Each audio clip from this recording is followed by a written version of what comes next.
قل يا عبادي الذين أسرفوا على أنفسهم لا تقنطوا من رحمة الله إن الله يغفر الذنوب جميعا إنه هو الغفور الرحيم.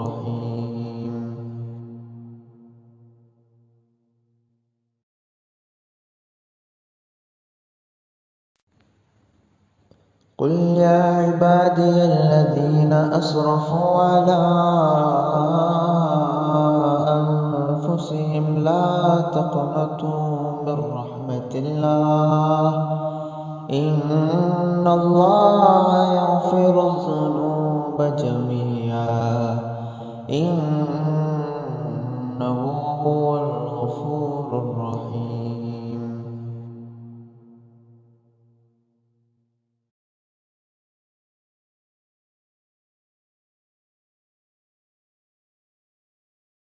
علی رسولہ الکریم اما بعد فاعوذ باللہ من الشیطان الرجیم رب اشرح لی صدری ویسر لی امری واحلل عقدۃ من لسانی یفقہوا قولی رب یسر ولا تعسر وتمم بالخیر۔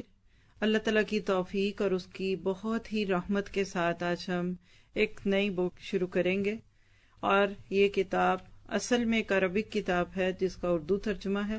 کتاب کا اردو نام ہے گناہوں کے برے اثرات۔ اگر آپ بک پہ سے میرے ساتھ بھی پڑھیں گے، کیونکہ ہم جب عربی کو پڑھتے ہیں تو بعض دفعہ اردو میں پڑھنے لگتے ہیں۔ اصل جو کتاب تھی وہ کیا تھی، آپ میرے ساتھ دہرائیں گے، الذنوب واثرہ السیئ۔ ذنوب ضم کی جمع اور اثر کہتے ہیں اثرات کو، صحیح میں نے برے، تو اردو ترجمہ کیا ہوا، گناہوں کے برے اثرات۔ یہ کتاب بنیادی طور پہ بہت ہی معروف عالم علامہ الامام الحافظ عبد الرحمن اور معروف نام ابن جوزی رحمہ اللہ نے لکھی۔ ان کے نام کے ساتھ ایک کتاب آ جاتی ہے ذہن میں، تلبیس ابلیس۔ بہت ہی خوبصورت کتاب ہے جس میں انہوں نے شیطان کے ٹریکس اور وہ کس طرح کام کرتا ہے، ہمیں کیسے بہکاتا ہے، اس کا ذکر کیے۔ تو اسی نام سے آپ ان کو دیکھیے، اور آج انشاءاللہ ہم ان کی شخصیت کے بارے میں بہت کچھ جانیں گے۔ اس کا جو اردو ترجمہ ہمارے پاس ہے، یہ مولانا محمد انس چترالی صاحب نے کیا ہے۔ کتاب مختلف پبلیکیشنز کی ہے، آپ کے ہاتھوں میں جو دارالعلوم کی ہے، لیکن جو ساتھی اس وقت باہر سے سن رہے ہیں یا سننا چاہیں تو اس کا PDF بھی موجود ہے۔ آپ اسی نام کے ساتھ گوگل پہ سرچ کریں گے تو انشاءاللہ آپ کو اس کا PDF ملے گا، تو آپ اس سے فائدہ اٹھا سکتے ہیں۔ حقیقت یہ ہے کہ کسی بھی موضوع پر ایک بک کا پڑھنا ایک انسان کی بڑی خوش قسمتی ہوتی ہے، کیونکہ ہمارے کلچر میں جو علم اور دین بھی پھیلا اور پھیلایا گیا ہے وہ عموماً قیل و قال ہے۔ اس نے کہا، تم نے کہا، کس نے کہا یہ نہیں پتا، لوگ کہتے ہیں، وہ کون ہے۔ جب آپ کتاب کھول کر کسی موضوع کو پڑھتے ہیں، سنتے ہیں، تو اس سے شرح صدر بہت ہوتا ہے، اور اس سے یقین آ جاتا ہے کہ یہ بات میں نے سنی نہیں بلکہ پڑھی ہے۔ اچھا خود سے بک پڑھ لیں تو بھی ٹھیک ہے، وہ پڑھی ہوگی، لیکن اس وقت جو آپ کریں گے، سیکھیں گے۔ جو چیز کتاب اور استاد کی موجودگی میں کسی کلاس روم میں بیٹھ کے پڑھ لی جاتی ہے، وہ پتھر پہ لکیر کی طرح گھڑ جاتی ہے۔ آپ اس کا فرق محسوس کریں گے۔ یہاں بیٹھ کر ہم جتنا حصہ پڑھا کریں گے، آپ دیکھیں گے کہ آپ گھر میں کوئی بھی کتاب پڑھ لیں اس طرح سے نہیں پڑھ پاتے۔ حقیقت یہ ہے کہ یہ کتاب میرے آپ کے لیے کائنہ بھی ہے۔ آج کا دور اگر کوئی بھی دیکھے تو ہر بندہ ہی شکوہ کرتا دکھتا ہے، گلے بھی ہیں، پریشانی ہے، کیا مصیبتوں نے راستہ پکڑ لیا۔ کسی کو بچوں کی تکلیف، کسی کو جان کی، کسی مال کی، کسی کچھ، کہیں کچھ۔ یعنی جب ہم چاروں طرف مشکلات میں، کہیں معاشی، کبھی معاشرتی اور کبھی قومی، کہیں سیاسی، کبھی مذہبی مسائل دیکھتے ہیں تو کبھی کبھی دل میں خیال آتا ہے کہ آخر ایسا کیوں ہے؟ کیا اللہ نہیں ہے؟ کیا اللہ ہے تو پھر وہ ایسا کیوں ہونے دے رہا ہے؟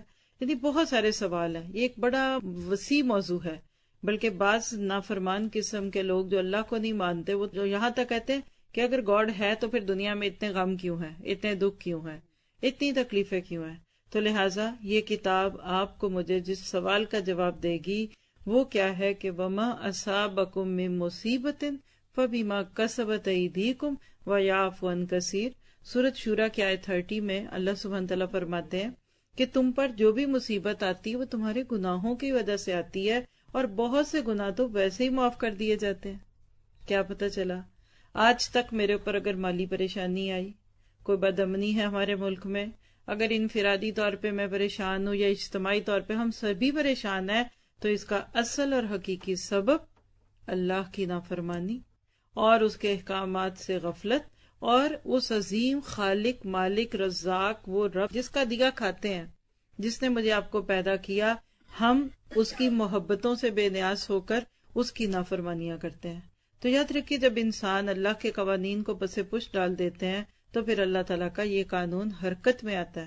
یہ بالکل ایسے ہی ہے کہ کسی ملک میں بھی عام طور پہ حکومت ہمیشہ مددگار ہوتی ہے، وہ لوگوں کی فلاح و بہبود کی کوشش کرتی ہے، لیکن جب ایک شخص بار بار قانون توڑتا ہے تو آخر پھر اس کو جیل میں ڈال دیتی ہے. جہنم کیا ہے؟ ایک جیل خانہ. جو سرکشیاں کرتے ہیں ان کو پکڑ کر لوگ جیل میں ڈال دیتے ہیں، تو اللہ بھی ان سرکشوں کو پکڑ کر آخرت میں تو جہنم میں ڈالے گا جو ایک جیل ہے. لیکن اس دنیا میں اللہ سبحانہ تعالیٰ کا ایک اصول ہے، یاد رکھیے، ما اصابک من حسنۃ فمن اللہ، جو بھلائی تم کو پہنچتی ہے وہ اللہ کی طرف سے ہوتی ہے. کیا پتہ چلا کہ میرے آپ میں سے کوئی اتنا نیک نہیں ہے کہ اپنی نیکیوں کی وجہ سے دنیا میں جو کھا رہے ہیں، پی رہے ہیں، پہن رہے، اوڑھ رہے ہیں، یہ ہمیں ملتا. یہ جو ملا یہ اس کی عطا ہے، یہ اس کی عنایت ہے. اور دوسرا اصول بھی لکھ لیجئے، وما اصابک من سیئۃ فمن نفسک، اور جو تکلیف مصیبت تم کو پہنچتی ہے، جو بھی تمہارے اوپر پریشانی آتی ہے، وہ تمہارے اپنے نفسوں کی طرف سے ہوتی ہے. مانیے یہی قانون ہے لا الہ الا انت سبحانک انی کنت من الظالمین میں. ہم آیت کریمہ کے نام پہ 1.25 لاکھ بار اس کو پڑھتے، پڑھواتے، یاد کرتے، کراتے ہیں، لیکن اگر ایک دفعہ اس کے معنی پہ غور کریں تو وہ یہی بات ہے کہ وما اصابک من سیئۃ فمن نفسک. اور بندہ آیت کریمہ میں کیا کہتا ہے؟ انی کنت من الظالمین، اللہ مجھے پتہ یہ مصیبت میرے ہی کسی گناہ کی وجہ سے آئی ہے. تو لہٰذا اگر آج کہیں قحط ہو، افراتفری ہو، بدامنی ہو، خوف و ہراس ہو، تو یہ ساری پریشانیاں ہمارے اپنے نفسوں کی پیداوار ہیں. اور سورۃ روم آیت 41 میں اللہ سبحانہ تعالیٰ فرماتے ہیں، آیت کا نمبر نوٹ کیا کریں، بعد میں جا کے کھول لیں، پیار سے قرآن کو، اس آیت کو لکھیے، اس کا ترجمہ پڑھیے، اگر خود آتا ہے تو خوش ہوں، اور پھر کہیں کہ واقعی اے رب تیرے کلام کو ترجمے سے پڑھنے کے بعد اب ہمیں سمجھ آنے لگ گیا ہے کہ دنیا میں جو کچھ ہو رہا ہے اس کے پیچھے کوئی ریزن ہے. آیت کیا ہے؟ ظہر الفساد فی البر والبحر، پھیل گیا خشکی اور تری میں فساد. فساد کیا؟ ڈس آرڈر. جیسے آپ کی ساری چیزیں گھر کی ٹیڑھی میڑھی ہو جائے، باہر کی چیزیں اندر، اندر کی چیزیں باہر، یعنی ڈس آرگنائزیشن ہو گئی خشکی میں بھی اور تری میں بھی. کیوں؟ بما کسبت ایدی الناس، اس کمائی کی وجہ سے جو لوگوں نے کی، یعنی لوگوں کے برے کرتوتوں کی وجہ سے خشکی اور تری میں فساد پھیل گیا. کیوں؟ لیذیقہم بعض الذی عملوا لعلہم یرجعون، تاکہ اللہ انہیں ان کے بعض اعمال کا مزہ چکھائے اور تاکہ وہ باز بھی آ جائے. دو باتیں پتہ چلی شاید سے. جب بھی کوئی مصیبت آتی ہے، ایک تو اس کی وجہ کیا ہے کہ اللہ بندے کو واپس بلاتا ہے، آؤ، اور دوسرا اس کے گناہوں کی سزا دیتا ہے. جیسے بچہ بہت ہی ضد کرے تو ماں اس کو پکڑ کے تھوڑی دیر کے لیے کمرے میں بند کر دیتی ہے، تو اس کو کہتی ہے تمہیں یاد آیا کہ ماں کی بات نہ ماننے کا کیا نتیجہ نکلتا ہے. تو لہٰذا ضرورت ہے اس بات کی کہ انسان گناہ شوق سے کرے، اگر وہ اس کی دنیاوی اور پھر بعد میں اخروی سزا بھگتنے کو تیار ہے. موج کیجیے، مستی کیجیے. دیکھیے آپ کو شوگر بڑی اچھی لگتی ہے، آپ کو کیک بڑا اچھا لگتا ہے، آپ کو آئلی چیزیں بڑی اچھی لگتی ہیں، کھائیے شوق سے. اگر بعد میں انسولین کے انجیکشن لگوانے، کولیسٹرول کو بڑھانا چاہتے ہیں، آئلی چیزیں روز کھائیے. کس کا دل نہیں کرتا کہ روز فرائی مرغی، چکن، دال، ساگ خوب بھون بھون کے گھی ڈال کے کھائے؟ کیوں نہیں کھاتے؟ یا احتیاط کیوں کرتے ہیں؟ ہم ویٹ واچر ہوتے ہیں، ہم ہیلتھ کانشیس ہوتے ہیں، کسی کا نہیں دل کرتا گھنٹوں چلے. کیوں چلتے ہیں؟ کہ جسم صحیح رہے. تو یاد رکھیے جس طرح ایک چینی کی چمچ جو ہم کھاتے ہیں وہ بھی ہماری کمر کے ارد گرد کچھ دن تو رہے گی، اور اس سے جو موٹاپا یا چکنائی اور جو چربی ہوگی وہ ہمارے ساتھ شاید ہمیشہ کے لیے رہے. اسی طرح ہر گناہ بندے کے ساتھ چپکتا ہے. سیدھی سی بات ہے. اگر اس پوری بک کو پڑھنے کے بعد یا اس کے شروع میں آپ کو یہ بات سمجھ آ گئی تو میں کہہ سکتی ہوں کہ آج آپ نے اپنے لیے آنے والی زندگی کو آسان کرنے کا نسخہ سمجھ لیا. چیخیں نکل رہی ہیں آج لوگوں کی دکھوں سے. ایسی بیماریاں کبھی سنی نہیں، ایسے مسئلے کبھی سنے نہیں، ایسی فٹیک پڑتی ہے، ایسی مالی دھچکے پڑتے ہیں، ایسے ایسے بندے کے اوپر حملے ہو رہے ہیں، یقین ہی نہیں آتا ہو کیا رہا ہے. تو اس کی وجہ کیا ہے؟ ہمارے گناہ. کسی بزرگ کا قول کیا کہتے ہیں کہ تم جب بھی گناہ کا ارتکاب کرتے ہو تو اللہ اس کے لیے سزا پیدا کرتے ہیں، مگر اللہ ہمارے گناہوں کی قلیل مقدار کی سزا کی ایک جھلک دکھاتے ہیں، ورنہ اگر تمام گناہوں کی پاداش میں سزا دینے لگے تو زمین پر انسان تو کجا ایک کیڑا بھی باقی نہ رہے. بات سچ ہے. بعض روایت میں آتا ہے چینٹیوں کی وجہ سے اللہ ہمیں رزق دے رہا ہے، پرندوں کی وجہ سے اللہ تعالیٰ دنیا میں خوشیاں لا رہا ہے، وجہ یہ کہ یہ معصوم جانور ہے. تو لہٰذا ہم دیکھیں گے انشاءاللہ تعالیٰ اس پوری کتاب کے اندر یہ سب کچھ یہ کیا ہے، اور آپ دیکھیں گے کہ یہ ایسی خوبصورت کتاب ہے. لیکن اچھی کتاب کون لکھتا ہے؟ جس کی سوچ اچھی ہو. اور اچھی سوچ والا بھی ہر بندہ نہیں لکھ سکتا، جس کے بس علم بھی ہو اور علمی پختگی بھی ہو. جیسے آپ دیکھیے گلوکار اپنی گلوکاری سے پہچانا جاتا ہے، اداکار اپنی اداکاری سے، کھلاڑی اپنے کھلاڑی پن سے. جب کوئی مصنف یا رائٹر کچھ لکھتا ہے تو اس کے پیچھے ایک شخصیت ہوتی ہے. آپ کہہ لیجئے کہ علم کتابوں میں نہیں ہوتا، استاد کی شخصیت میں ہوتا ہے، انسان کے اپنے کردار میں ہوتا ہے. تو حق بنتا ہے کہ کتاب پڑھنے سے پہلے ہم صاحب کتاب کو پڑھیں. کون آپ میں سے علامہ ابن جوزی کے بارے میں کچھ بھی جانتا ہے؟ نہیں جانتے. حالانکہ آپ ماشاءاللہ آدھے لوگ تو اسٹوڈنٹ ہیں اور باہر والے بھی ماشاءاللہ کوئی ریورڈ تو ہے نہیں ہم میں سے. تو ضرورت ہے اس بات کی کہ جب صراط الذین انعمت علیہم کہتے ہیں نا سورۃ فاتحہ میں کہ اللہ ان لوگوں کا راستہ دکھا جن پر تیرے انعام ہوئے، تو ہم بھی ان لوگوں کے بارے میں پڑھیں کہ جنہوں نے واقعی دین دنیا کی خدمتیں کی دنیا میں. تو آج ہم انشاءاللہ اس کتاب کے ہلکے سے انٹرو کے بعد اب بات کریں گے علامہ ابن جوزی رحمہ اللہ کے بارے میں. آپ کہہ لیجئے کہ عالم بھی ہیں، زاہد بھی ہیں اور عابد بھی ہیں. آپ چاہیں جن کے ہاتھوں میں بک ہے تو کتاب کھول لیجئے پیج نمبر 12 پہ. ان کا تھوڑا سا انٹروڈکشن ہے، ساتھ ساتھ قلم کے ساتھ آپ اپنے جو سائیڈ نوٹس اگر کوئی ذکر ہوں گے تو وہ لکھتے جائیں، لیکن جو لوگ صرف سن رہے ہیں تو وہ بھی انشاءاللہ فائدہ اٹھاتے ہیں. کون تھے؟ ان کا اسم گرامی نام کیا ہے؟ اب دیکھیں ذرا ان کے نام کو اپنی نیچے انڈر لائن کر کے دیکھے گا. الحافظ جمال الدین ابو الفراج عبد الرحمن بن الجوزی القرشی البغدادی ہے. اتنا لمبا نام ہے. اس میں ان کا اپنا نام بھی، ان کے باپ کا نام بھی، ان کے دادا کا بھی نام ہے، ان کے پردادا، اور کرشی قریش سے کرشی قبیلہ اور بغداد کے رہنے والے تھے. آپ بے شمار قیمتی اور نافع مؤلفات کے مؤلف ہیں. مؤلفات کیا ہوتی ہے؟ کمپائلڈ، مختلف چیزوں کو، حدیثوں کو جمع کر کے ایک جگہ کر دینا. واضح و نصیحت کی تاثیر میں کامل دسترس رکھتے ہیں، یعنی صرف لکھتے ہی نہیں تھے، بولنے میں ایک اچھے سپیکر بھی تھے، واعظ کرتے تھے، نصیحت کرتے تھے. آپ کے علمی مرتبے کو پہچاننے کے لیے حافظ ابن رجب الحنبلی کا یہ قول، جس کو انہوں نے ذیل طبقات الحنابلہ میں ذکر فرمایا، کافی ہے. ان کو ایک کہہ لیجیے کہ ریگارڈ دیا جا رہا ہے. ان کی تعریف میں ایک دوسرے عالم کیا کہتے ہیں؟ کہتے ہیں کہ دنیا میں کوئی فن ایسا نہیں جس میں آپ کی تصنیف نہ ہو.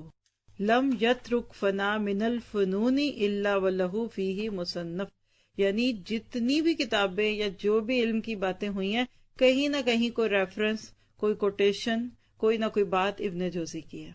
کس کس کو شوق آ رہا ہے ان کے بارے میں جاننے کا؟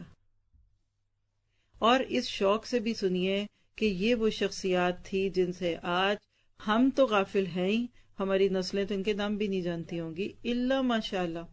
اس کے برعکس کسی سیاستدان کا نام لیجئے، پھر اپنے گھر کے مردوں سے ذرا اس کا بایو ڈیٹا تو پوچھئے، وہ تو اس کے بارے میں آپ کو وہ بھی سنا دیں گے جو شاید ان میں ہے ہی نہیں، وہ تو ان کے اندر باہر کو کھول دیں گے. کرکٹرز کی باتیں کر لیجئے، اداکاروں، گلوکاروں کی، اور اسی طرح سے دنیا میں جو لوگ بھی معروف ہوتے ہیں، لوگ تو ایک ایک ستارے کے پیچھے بھاگ رہے ہوتے ہیں، لیکن اصل یہ ستارے ابھی آپ کو اندازہ ہوگا. میں کوشش کروں گی بہت ڈیٹیل میں نہ جاؤں، اسی ایک نشست میں ان کے حالات زندگی کو ہم پڑھیں، اور ہر جملے کے ساتھ آپ نے تقابل کرنا ہے. کس سے؟ علامہ ابن جوزی سے. اور یہ شخصیت جب ان کا ایک اوور ویو ہمارے سامنے آئے گا تو ہمیں اپنی باقی زندگی میں بہت کچھ کرنے کے قابل کرے گی. دیکھیے اصل زندگیاں تو انبیاء کرام کی تھی، قصص الرسل، قصص النبیین، اس کے بعد سب سے بڑھ کے نبی صلی اللہ علیہ وسلم، پھر صحابہ کرام، پھر تابعین، پھر تبع تابعین، پھر محدثین، پھر ائمہ کرام. وہاں تک تو بھی ہم پہنچے ہی نہیں، یہ تو ان کے بعد کی ایک شخصیت ہے. تو آپ دیکھیں گے اس کے بعد کہ وہ کیا دور تھا کہ جو اسلام دنیا میں پھیلا گیا اور پوری دنیا کو اسلام کے تحفے دے گیا. آئیے پڑھتے ہیں حضرت امام ابن جوزی کے حالات زندگی. ان کا نسب، نام اور نسب یعنی لینیج، یہ کیوں اہم ہوتا ہے؟ بہت اہم ہوتا تھا. یاد رکھیے، میں یہ بات کہتے ہوئے درد محسوس کرتی ہوں، وہ معاشرے جس میں پیدا ہونے والے بچے کے اصل باپ کا بھی نہیں پتا، اصل باپ کا بھی نہیں پتا، وہاں لینیج کہاں چلے گا، وہاں نسب نامہ کہاں چلے گا؟ یہ بات سائٹ کا نوٹ ہے، لیکن نوٹ کریں، اسلام زنا کے اس لیے خلاف ہے، اسلام ایڈلٹری کے اور بے حیائی کے اور بدکرداری کے اس لیے خلاف ہے کہ وہ بچے کا نسب بچانا چاہتا ہے. اب ان کی نسل میں اتنوں کا پتہ چل رہا ہے، بھی آپ دیکھیں گے کہ یہ ابو بکر صدیق کی نسل سے تھے. آج کا جو بچہ اس طرح کے گناہ سے پیدا ہوتا ہے اس کا نسب کی طرح. کل میں ایک آرٹیکل پڑھ رہی تھی تو انہوں نے کہا کہ ہم اس معاشرے کی طرف بڑھتے جا رہے ہیں کہ جہاں جب فادر ڈے آتا ہے تو ایک بندہ کھڑا کر کے ڈی این اے ٹیسٹ کروایا جاتا ہے کہ کون شخص میرا باپ ہے تاکہ میں اس کو فادر ڈے کا کارڈ دوں، کیونکہ ماں کو بھی نہیں پتا. اب یہ ہو رہا ہے اس دنیا میں. آپ اور میں کہاں کھوئے ہوئے ہیں، سو رہے ہیں، کھا رہے ہیں اور گھوم رہے ہیں. اللہ ہماری آنکھیں کھول دے. تو آئیے ذرا ان کا نسب دیکھیے. بلکہ اگر میں اوپر سے چلوں نا تو زیادہ مزہ آئے گا آپ کو، کیونکہ آپ کو پہلے لوگوں کے ناموں سے کوئی اتنی دلچسپی نہیں ہوگی. تو میں اوپر سے پڑھتی ہوں. دیکھیے، ابو بکر صدیق، پھر ان کے بیٹے قاسم، پھر ان کے بیٹے محمد بن عبداللہ، پھر بن نظر، پھر عبداللہ، پھر محمد بن جعفر، پھر عبداللہ، پھر عبید اللہ، عبد الرحمن، جمال الدین. یعنی اوپر سے دیکھے تو حضرت ابو بکر کے ساتھ تقریباً 7ویں 8ویں سیڑھی میں ان کا نسب جڑتا ہے. اب سیدھا بھی پڑھ دیتی ہوں.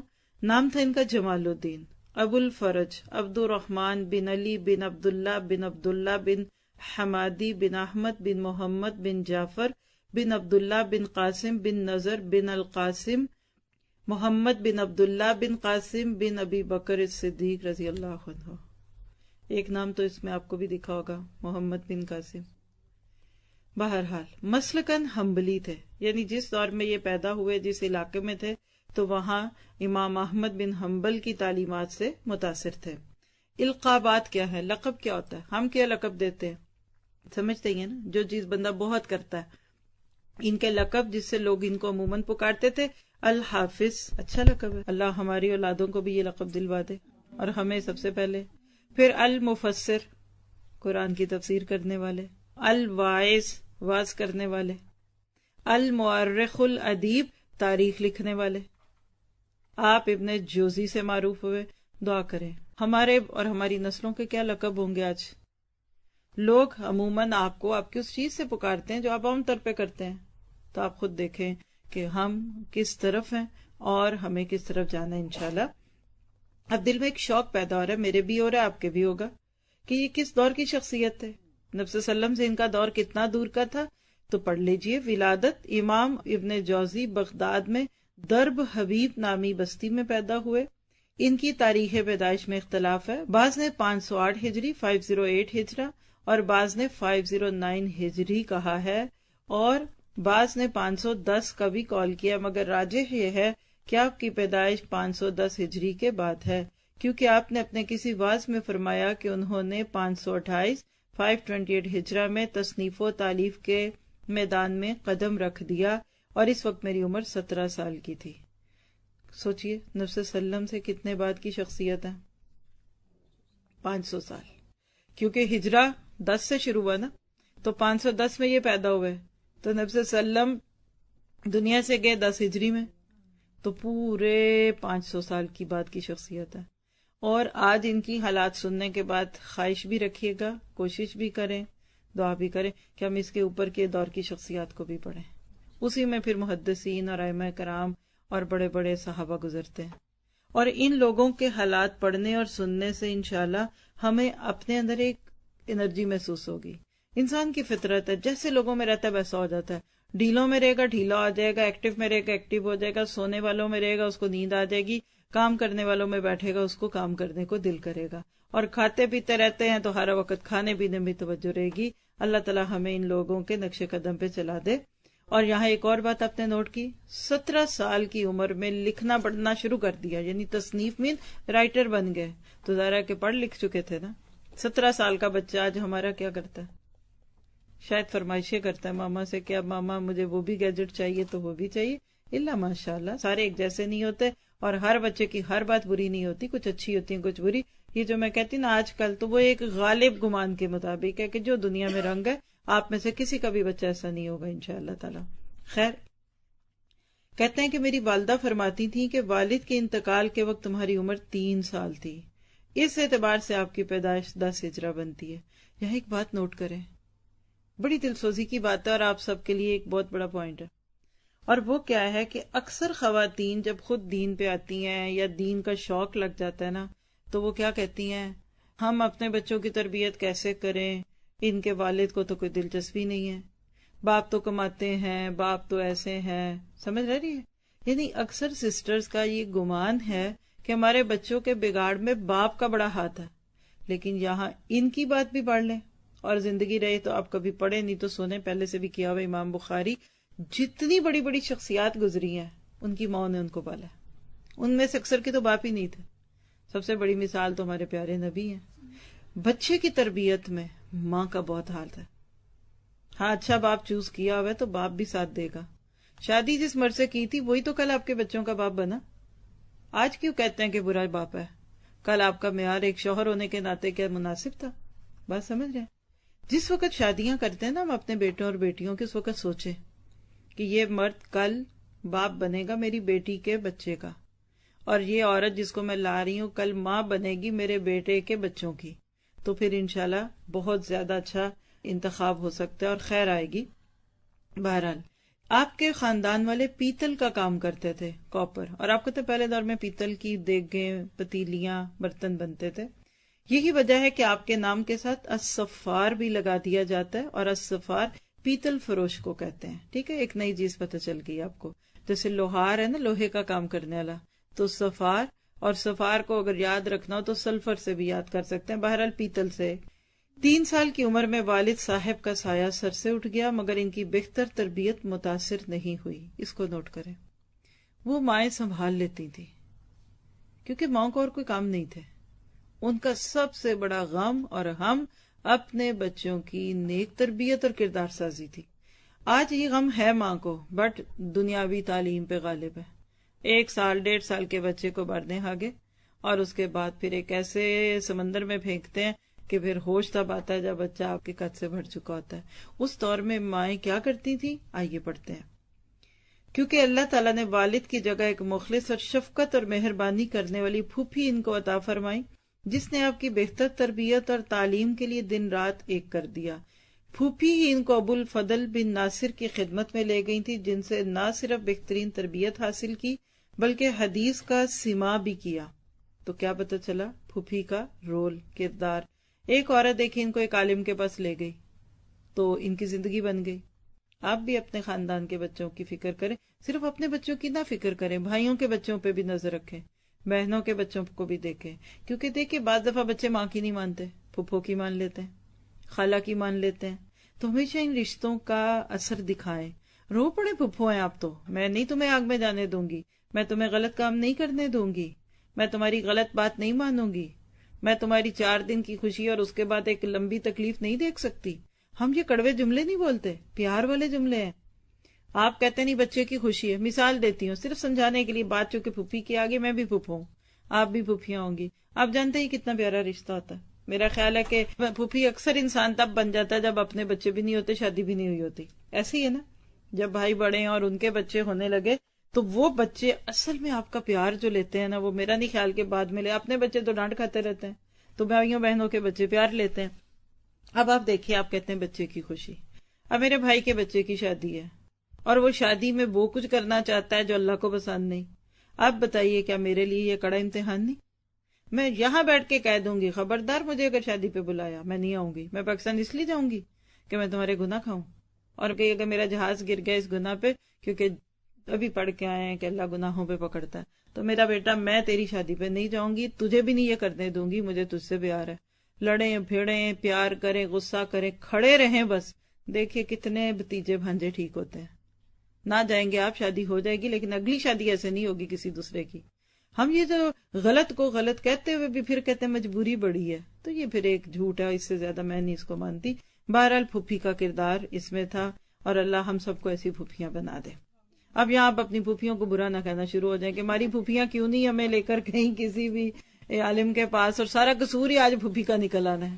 پہلے ہی اس پہ اماں جی نے کئی الزام لگائے ہوئے، اب ایک اور بھی لگ جانا ہے کہ یہ بچوں کو دیکھ جگہوں پہ نہیں لے گئی.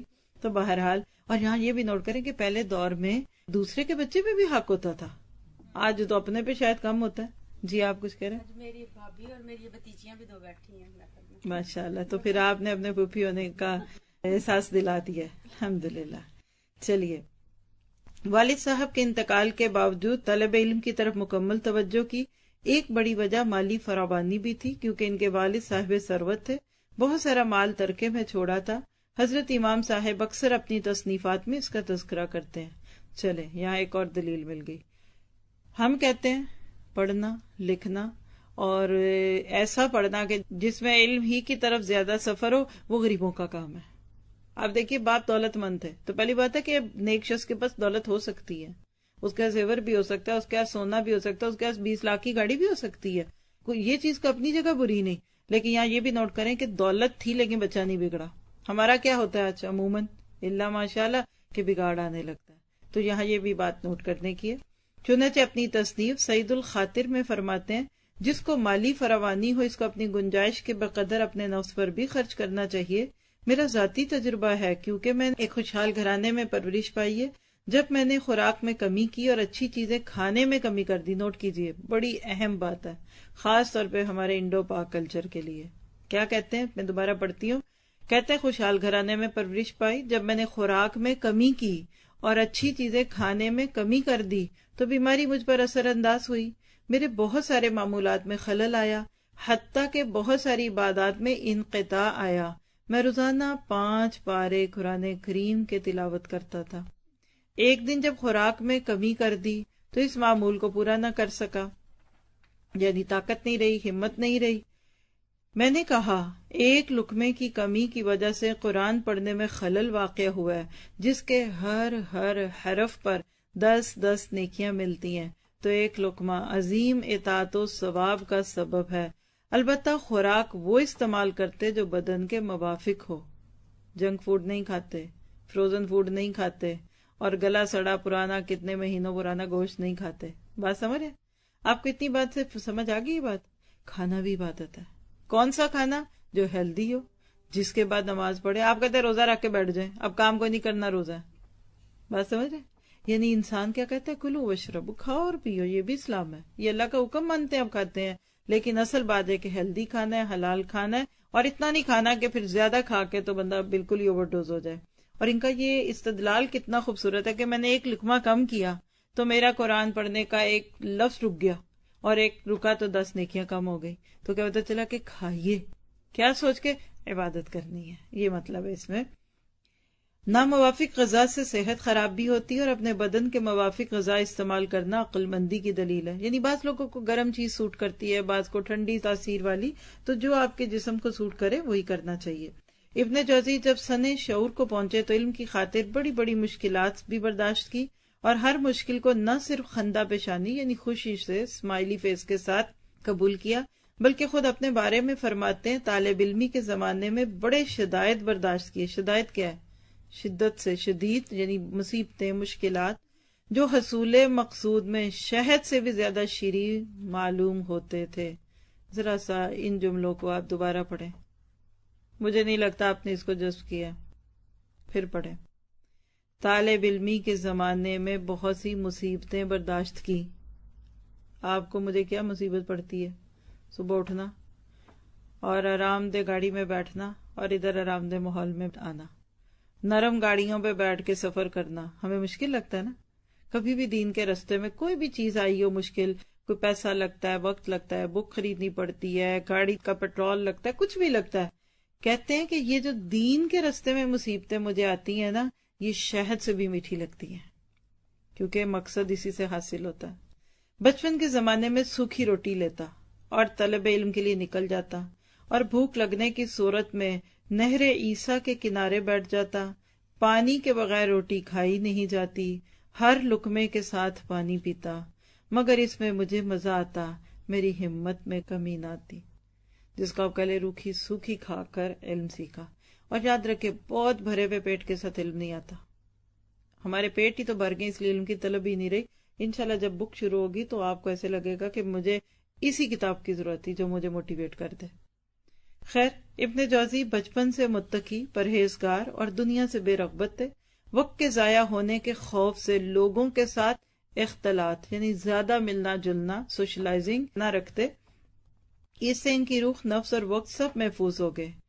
امام ابن کثیر ان کے حالات میں لکھتے ہیں کہ وہ بچپن ہی سے دیندار اور اپنے نفس کی حفاظت کرنے والے تھے، نہ کسی سے میل جول کرتے، نہ مشتبہ کھانا تناول کرتے۔ مشتبہ کیا ہوتا ہے؟ جس میں شک ہو کہ پتہ نہیں سورس آف انکم ٹھیک تھا کہ نہیں، حلال ہے حرام ہے۔ دو ہی طرح سے ہوتا ہے نا، ایک انگریڈینٹ وائز کہ اس کے اندر کوئی ایسی چیز تو نہیں، اور دوسری جس پیسے سے خریدا گیا اس میں کوئی علائش نہ ہو۔ صرف جمعے کی نماز کے لیے اپنے گھر سے نکلتے اور بچوں کے ساتھ کھیلنا بھی پسند نہ کرتے۔ یعنی بہت زیادہ گھٹے ہوئی سوچ آ رہی ہوگی آپ کے ذہن میں، لیکن آپ اگلا ٹاپک پڑھیں، پھر میں اس پہ تھوڑی سی بات کروں گی۔ ان کے کردار کے مختلف رنگ دیکھتے ہیں۔ نمبر 1، گوشہ نشینی۔ گوشہ نشینی کیا ہوتا ہے؟ ایک کونے میں بیٹھ جانا۔ اپنے وقت کو قیمتی بنانے کے لیے گوشہ نشینی کو پسند فرماتے۔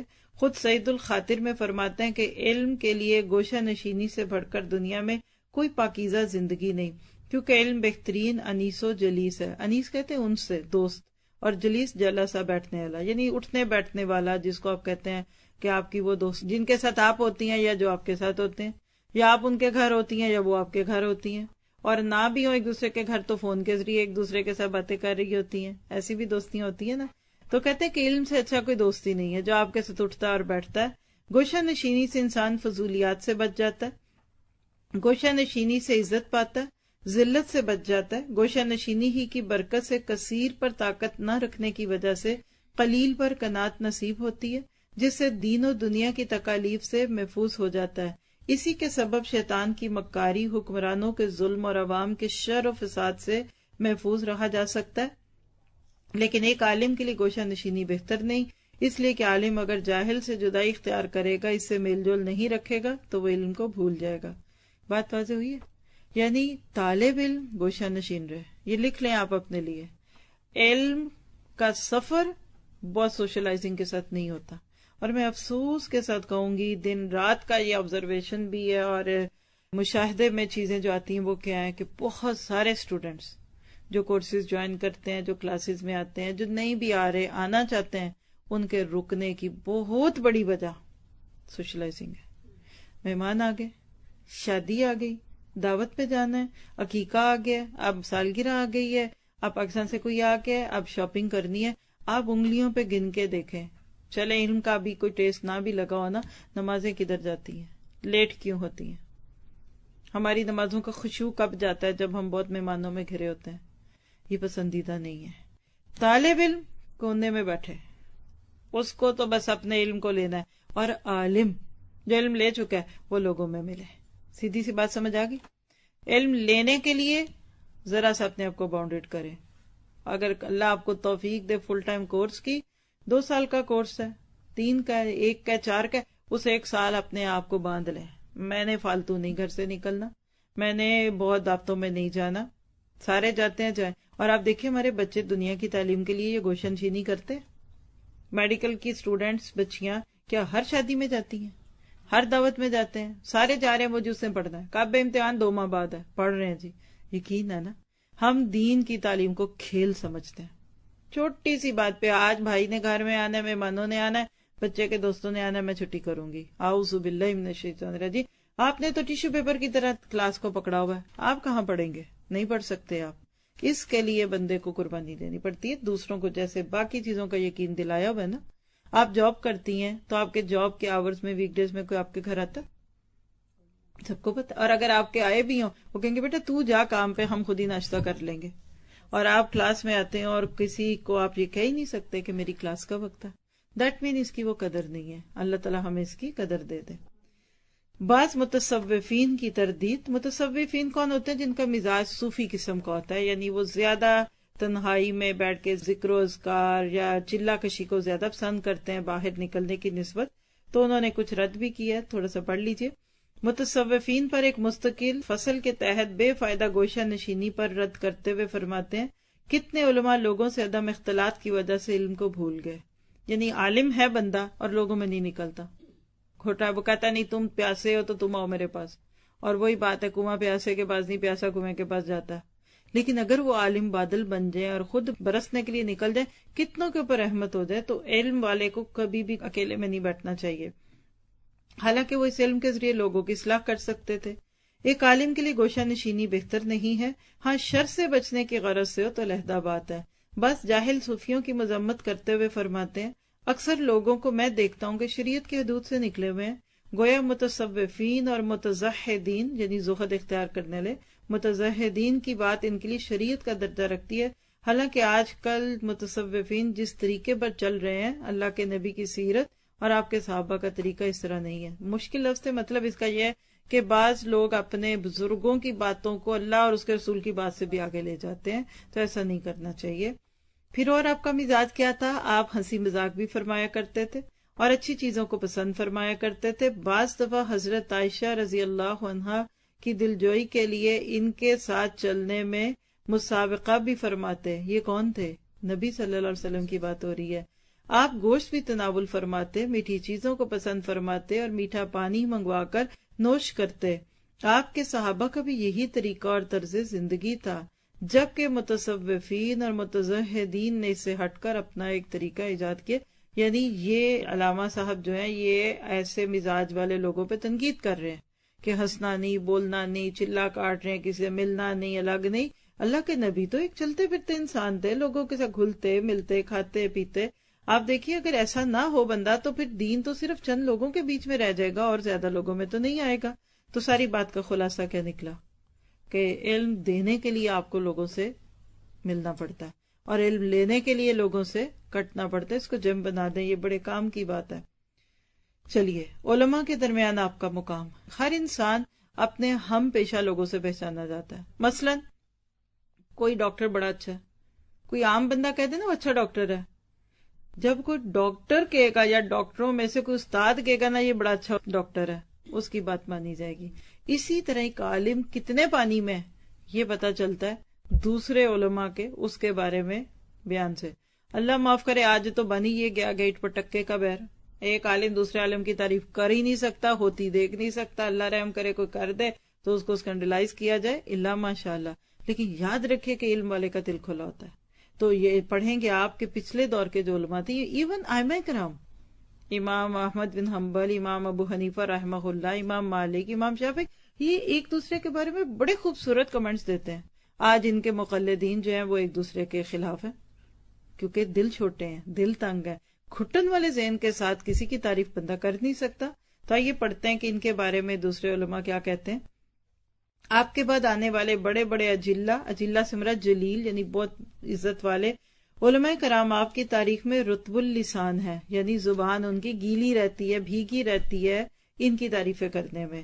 چنانچہ ابن حلقان آپ کے متعلق فرماتے ہیں ابن جوزی اپنے وقت کے سب سے بڑے عالم تھے، حدیث میں وقت کے امام تھے، بہت سارے فنون میں بے شمار کتابیں لکھی ہیں، اگرچہ بعض لوگ اس میں مبالغے سے بھی کام لیتے ہیں.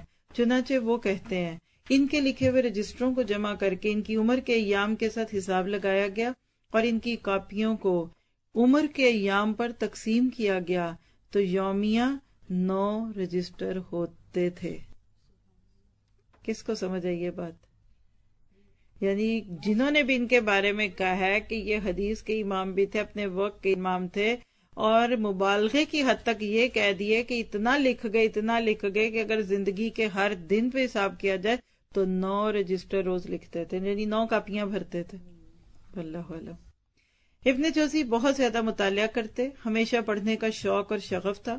خود اپنے زمانے طالب علمی میں شوق مطالعہ کے بارے میں لکھتے ہیں کہ صرف زمانہ طالب علمی میں میں نے 20,000 سے زائد کتابوں کا مطالعہ کیا. نوٹ کرتے ہیں اس کو. طالب علمی کے دوران اسٹوڈنٹ لائف میں 20,000 بکس پڑھی، تو بعد میں کتنی پڑھی ہوں گی؟ پھر تو اتنی لکھی. ہم نے کتنی پڑھی آج تک؟ کیا میں علم دوست ہوں؟ اس کا سوال خود سے کرتے ہیں. سید الخاطر میں لکھتے ہیں کہ علم کمال حاصل کرنے کے خواہش مند کے لیے مطالعہ کتب ہی اہم ہے. اوج کمال تک یعنی بلندی تک پہنچانے کا ذریعہ صرف مطالعہ. آج کیا ہے؟ فیس بک. کتنے لائکس، کس نے آپ کو پسند کیا، سبسکرائب کر دیں. یعنی آج میڈیا کا سہارا لیتا ہے بندہ اوپر جانے کے لیے. پہلے لوگ علم کی سیڑھیوں کے ذریعے اوپر جاتے تھے. اس کے ذریعے اسلاف کے علوم اور ان کی بلند ہمتی کا نظارہ ہوگا، جس سے دل بیدار اور دماغ میں تیزی آئے گی اور بلندی کی طرف سفر کرنے میں ہمت پیدا ہوگی. کوئی کتاب بھی فائدے سے خالی نہیں. کتابوں سے بے نیاز علماء میں تجھے کوئی بلند ہمت شخصیت ایسی نہیں ملے گی جس کی پیروی کی جائے. نہ ان میں کوئی صاحب تقویٰ ہوں گے جن سے لوگوں کو فائدہ ہو. اسلاف کو دیکھنے کے لیے ان کی سیرتوں کا ملاحظہ کیجیے، ان کی کتابوں کا مطالعہ کیجیے. اس سے اپنے وقت کے بہت سارے علماء سے بہت سارے فنون میں فوقیت حاصل ہوگی. ابن جوزی نے تفسیر، حدیث، طب، واعظ یعنی وغیرہ علوم میں بے شمار کتابیں تصنیف کی ہیں، جن سے ان علوم میں ان کی کمال مہارت واضح ہوتی ہے. اتنی بات سن کر کیا لگ رہا ہے؟ کیا یہ لوگ کامیاب تھے؟ کیا ان کی زندگی خوشی والی یا خوش قسمتی والی زندگی تھی؟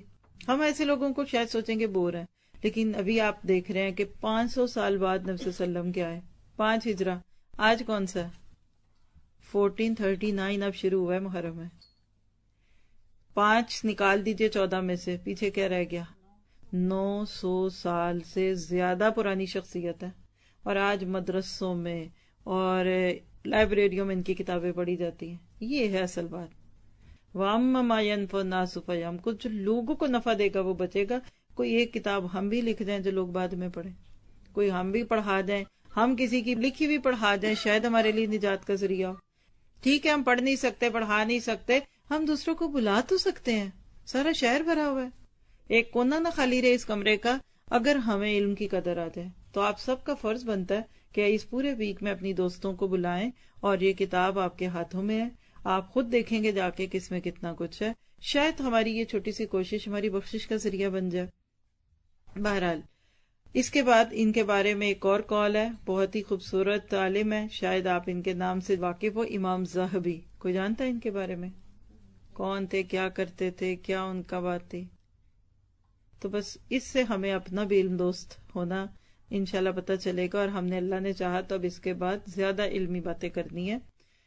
یہ کیا کہتے ہیں ابن جوزی کے بارے میں؟ تفسیر، واعظ میں ماہر اور مذہب میں متوسط تھے، یعنی ایکسٹریم پہ نہیں تھے. دیکھیے کسی بھی علم والے کا بیلنسڈ ہونا، ہر مسلک کو قبول کرنا، ہر دین والے، ہر جماعت، ہر گروہ، ہر فرقے کے ساتھ اپنا تعلق متوازن رکھنا، یہ اس کی خوبی ہوتی ہے. کسی ایک طرف جھک کر دوسرے کو غلط سمجھنا یہ بھی درست بات نہیں ہے. تو بہرحال کیا کہتے ہیں کہ تفسیر، واعظ میں ماہر اور مذہب میں متوسط تھے. متون حدیث پر مکمل عبور تھا، یعنی حدیث سے بہت گہرا ان کا شوق تھا. البتہ حدیث صحیح و سقیم پر گفتگو میں محدثین اور حفاظ حدیث کی طرح تھے. امام زاہبی تاریخ الکبیر میں لکھتے ہیں، ہمارے نزدیک ابن جوزی حفظ میں اتنے معروف نہیں تھے، البتہ معلومات کی کثرت میں اپنا ثانی نہیں رکھتے تھے. یعنی نالج بہت تھا لیکن حدیث زبانی یاد کم تھی. آپ نے ایک مدرسہ بھی بنایا تھا، اس میں مکتبہ بھی بنایا یعنی لائبریری، جس میں اپنی تمام کتابیں وقف کر دیں. اس کے بعد بھی بغداد کے مختلف مدارس میں تدریس کے فرائض انجام دیتے رہے. حافظ ابن البیشی بن ابن جوزی کے بارے میں لکھتے ہیں، ابن جوزی بہترین گفتار کے مالک تھے. یہ بھی نوٹ کیجئے، شخصیت کا حسن، گفتار کا خوبصورت ہونا، یعنی بات چیت میں بھی تو بندہ مناسب لگے. اور اعلیٰ ترین منتظم تھے. منتظم کون ہوتا ہے؟ Management, organisation. شیریں زبان تھے، میٹھی زبان تھی. اعلیٰ قسم کے خطیب تھے. آپ کی عمر اور کام میں بڑی برکت تھی. 40 سال کے عرصے تک لوگ آپ سے سماع حدیث کرتے رہے. اچھا جی، عمر میں برکت کیسے آتی ہے؟ ہم سب سوچیں، اپنی اپنی عمر سوچیں، کوئی 25، 30، 35، 40، 50 جتنے کا بھی ہے. اپنی پوری زندگی کا حاصل کیا؟ یعنی یہ لوگ 40 سال تک یہ حدیث پڑھاتے رہے اور لوگ ان سے فائدہ لیتے رہے. تو باقی چیزیں کیا یہ تو بھی ہم آگے پڑھیں گے تو ہمیں اندازہ ہوگا. تو بس دعا کرتے جاتے ہیں اللہ ہماری اگلی زندگی کو زیادہ فائدہ مند بنا دے آج کی زندگی سے.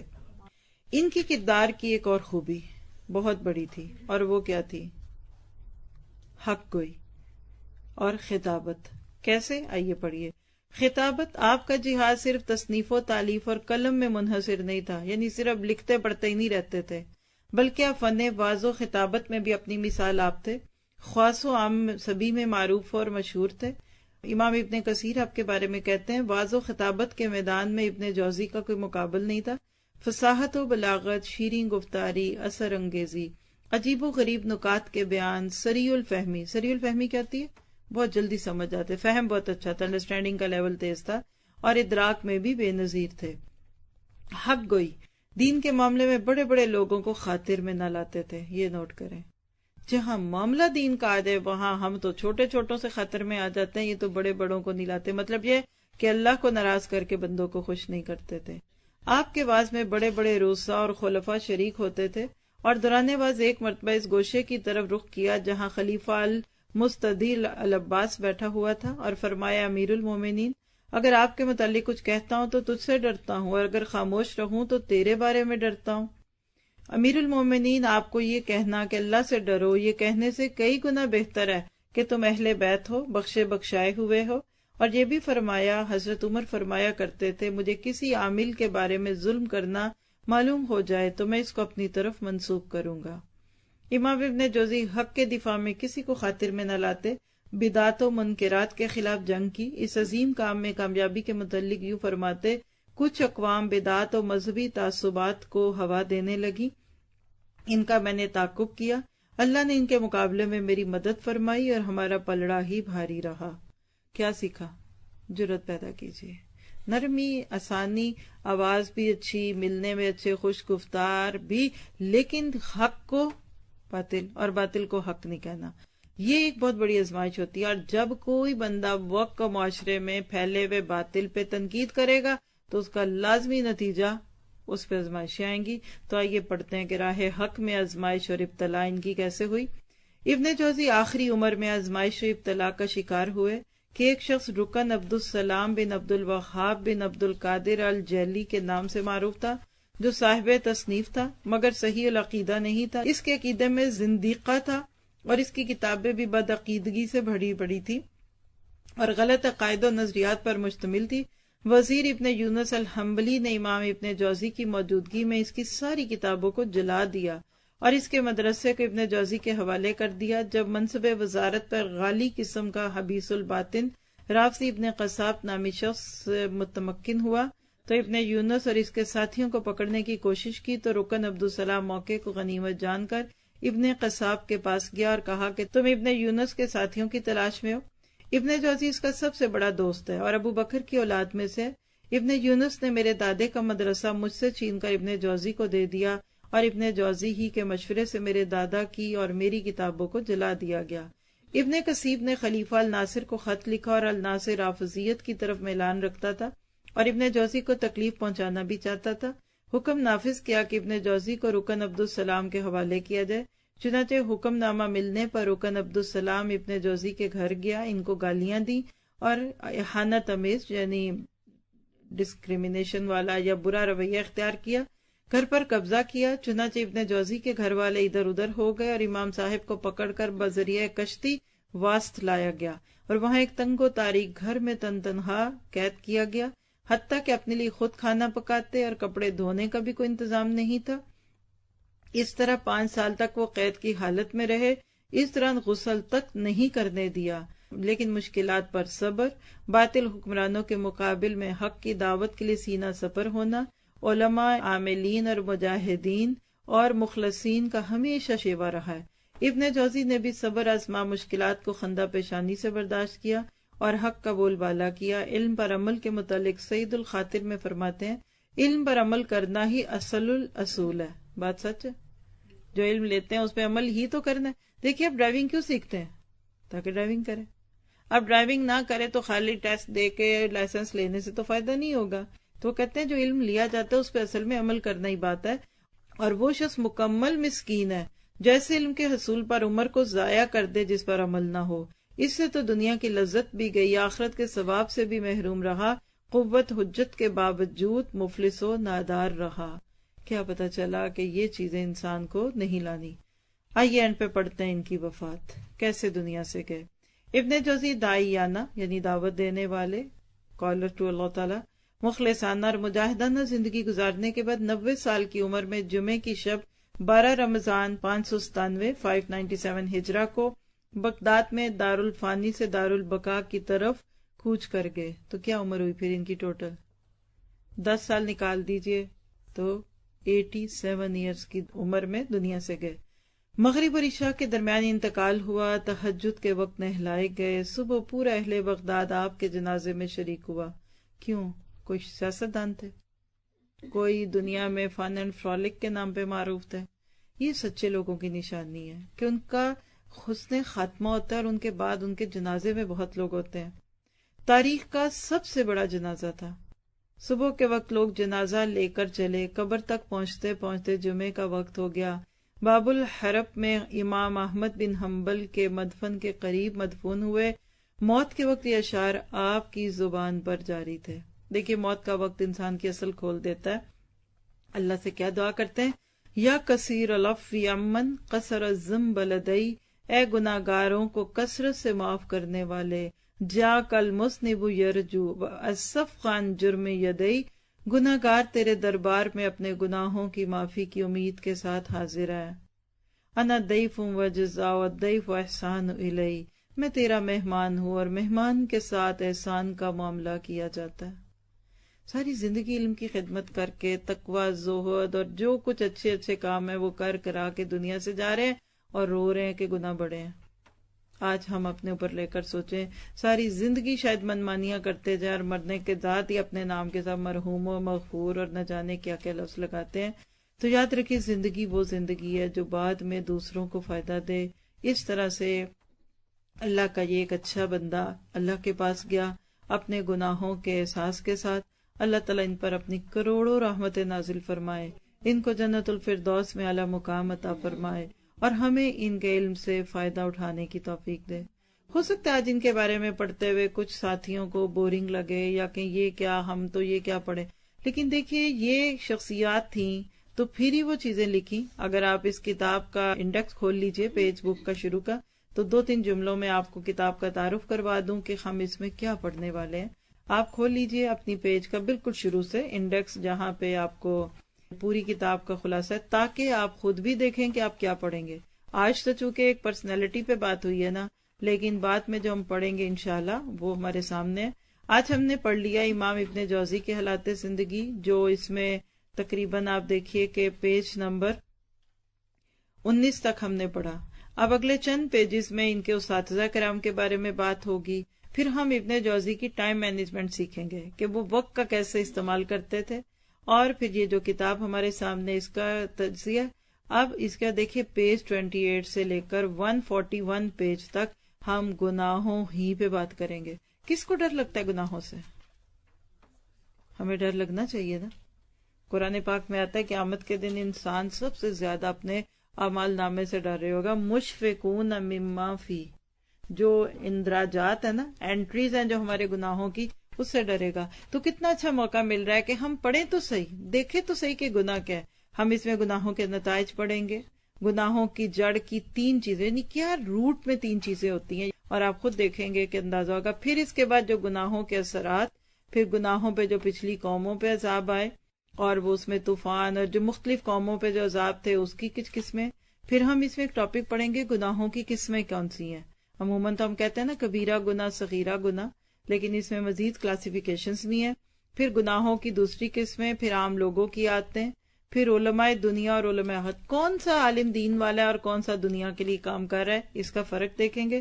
پھر متقین کی زندگی کیسی ہونی چاہیے، ان سے کوئی لغزشیں ہوتی ہیں تو وہ کیسی ہیں، دل کا زندہ ہونا اور مردہ ہونا، اس سے کیا مراد ہے۔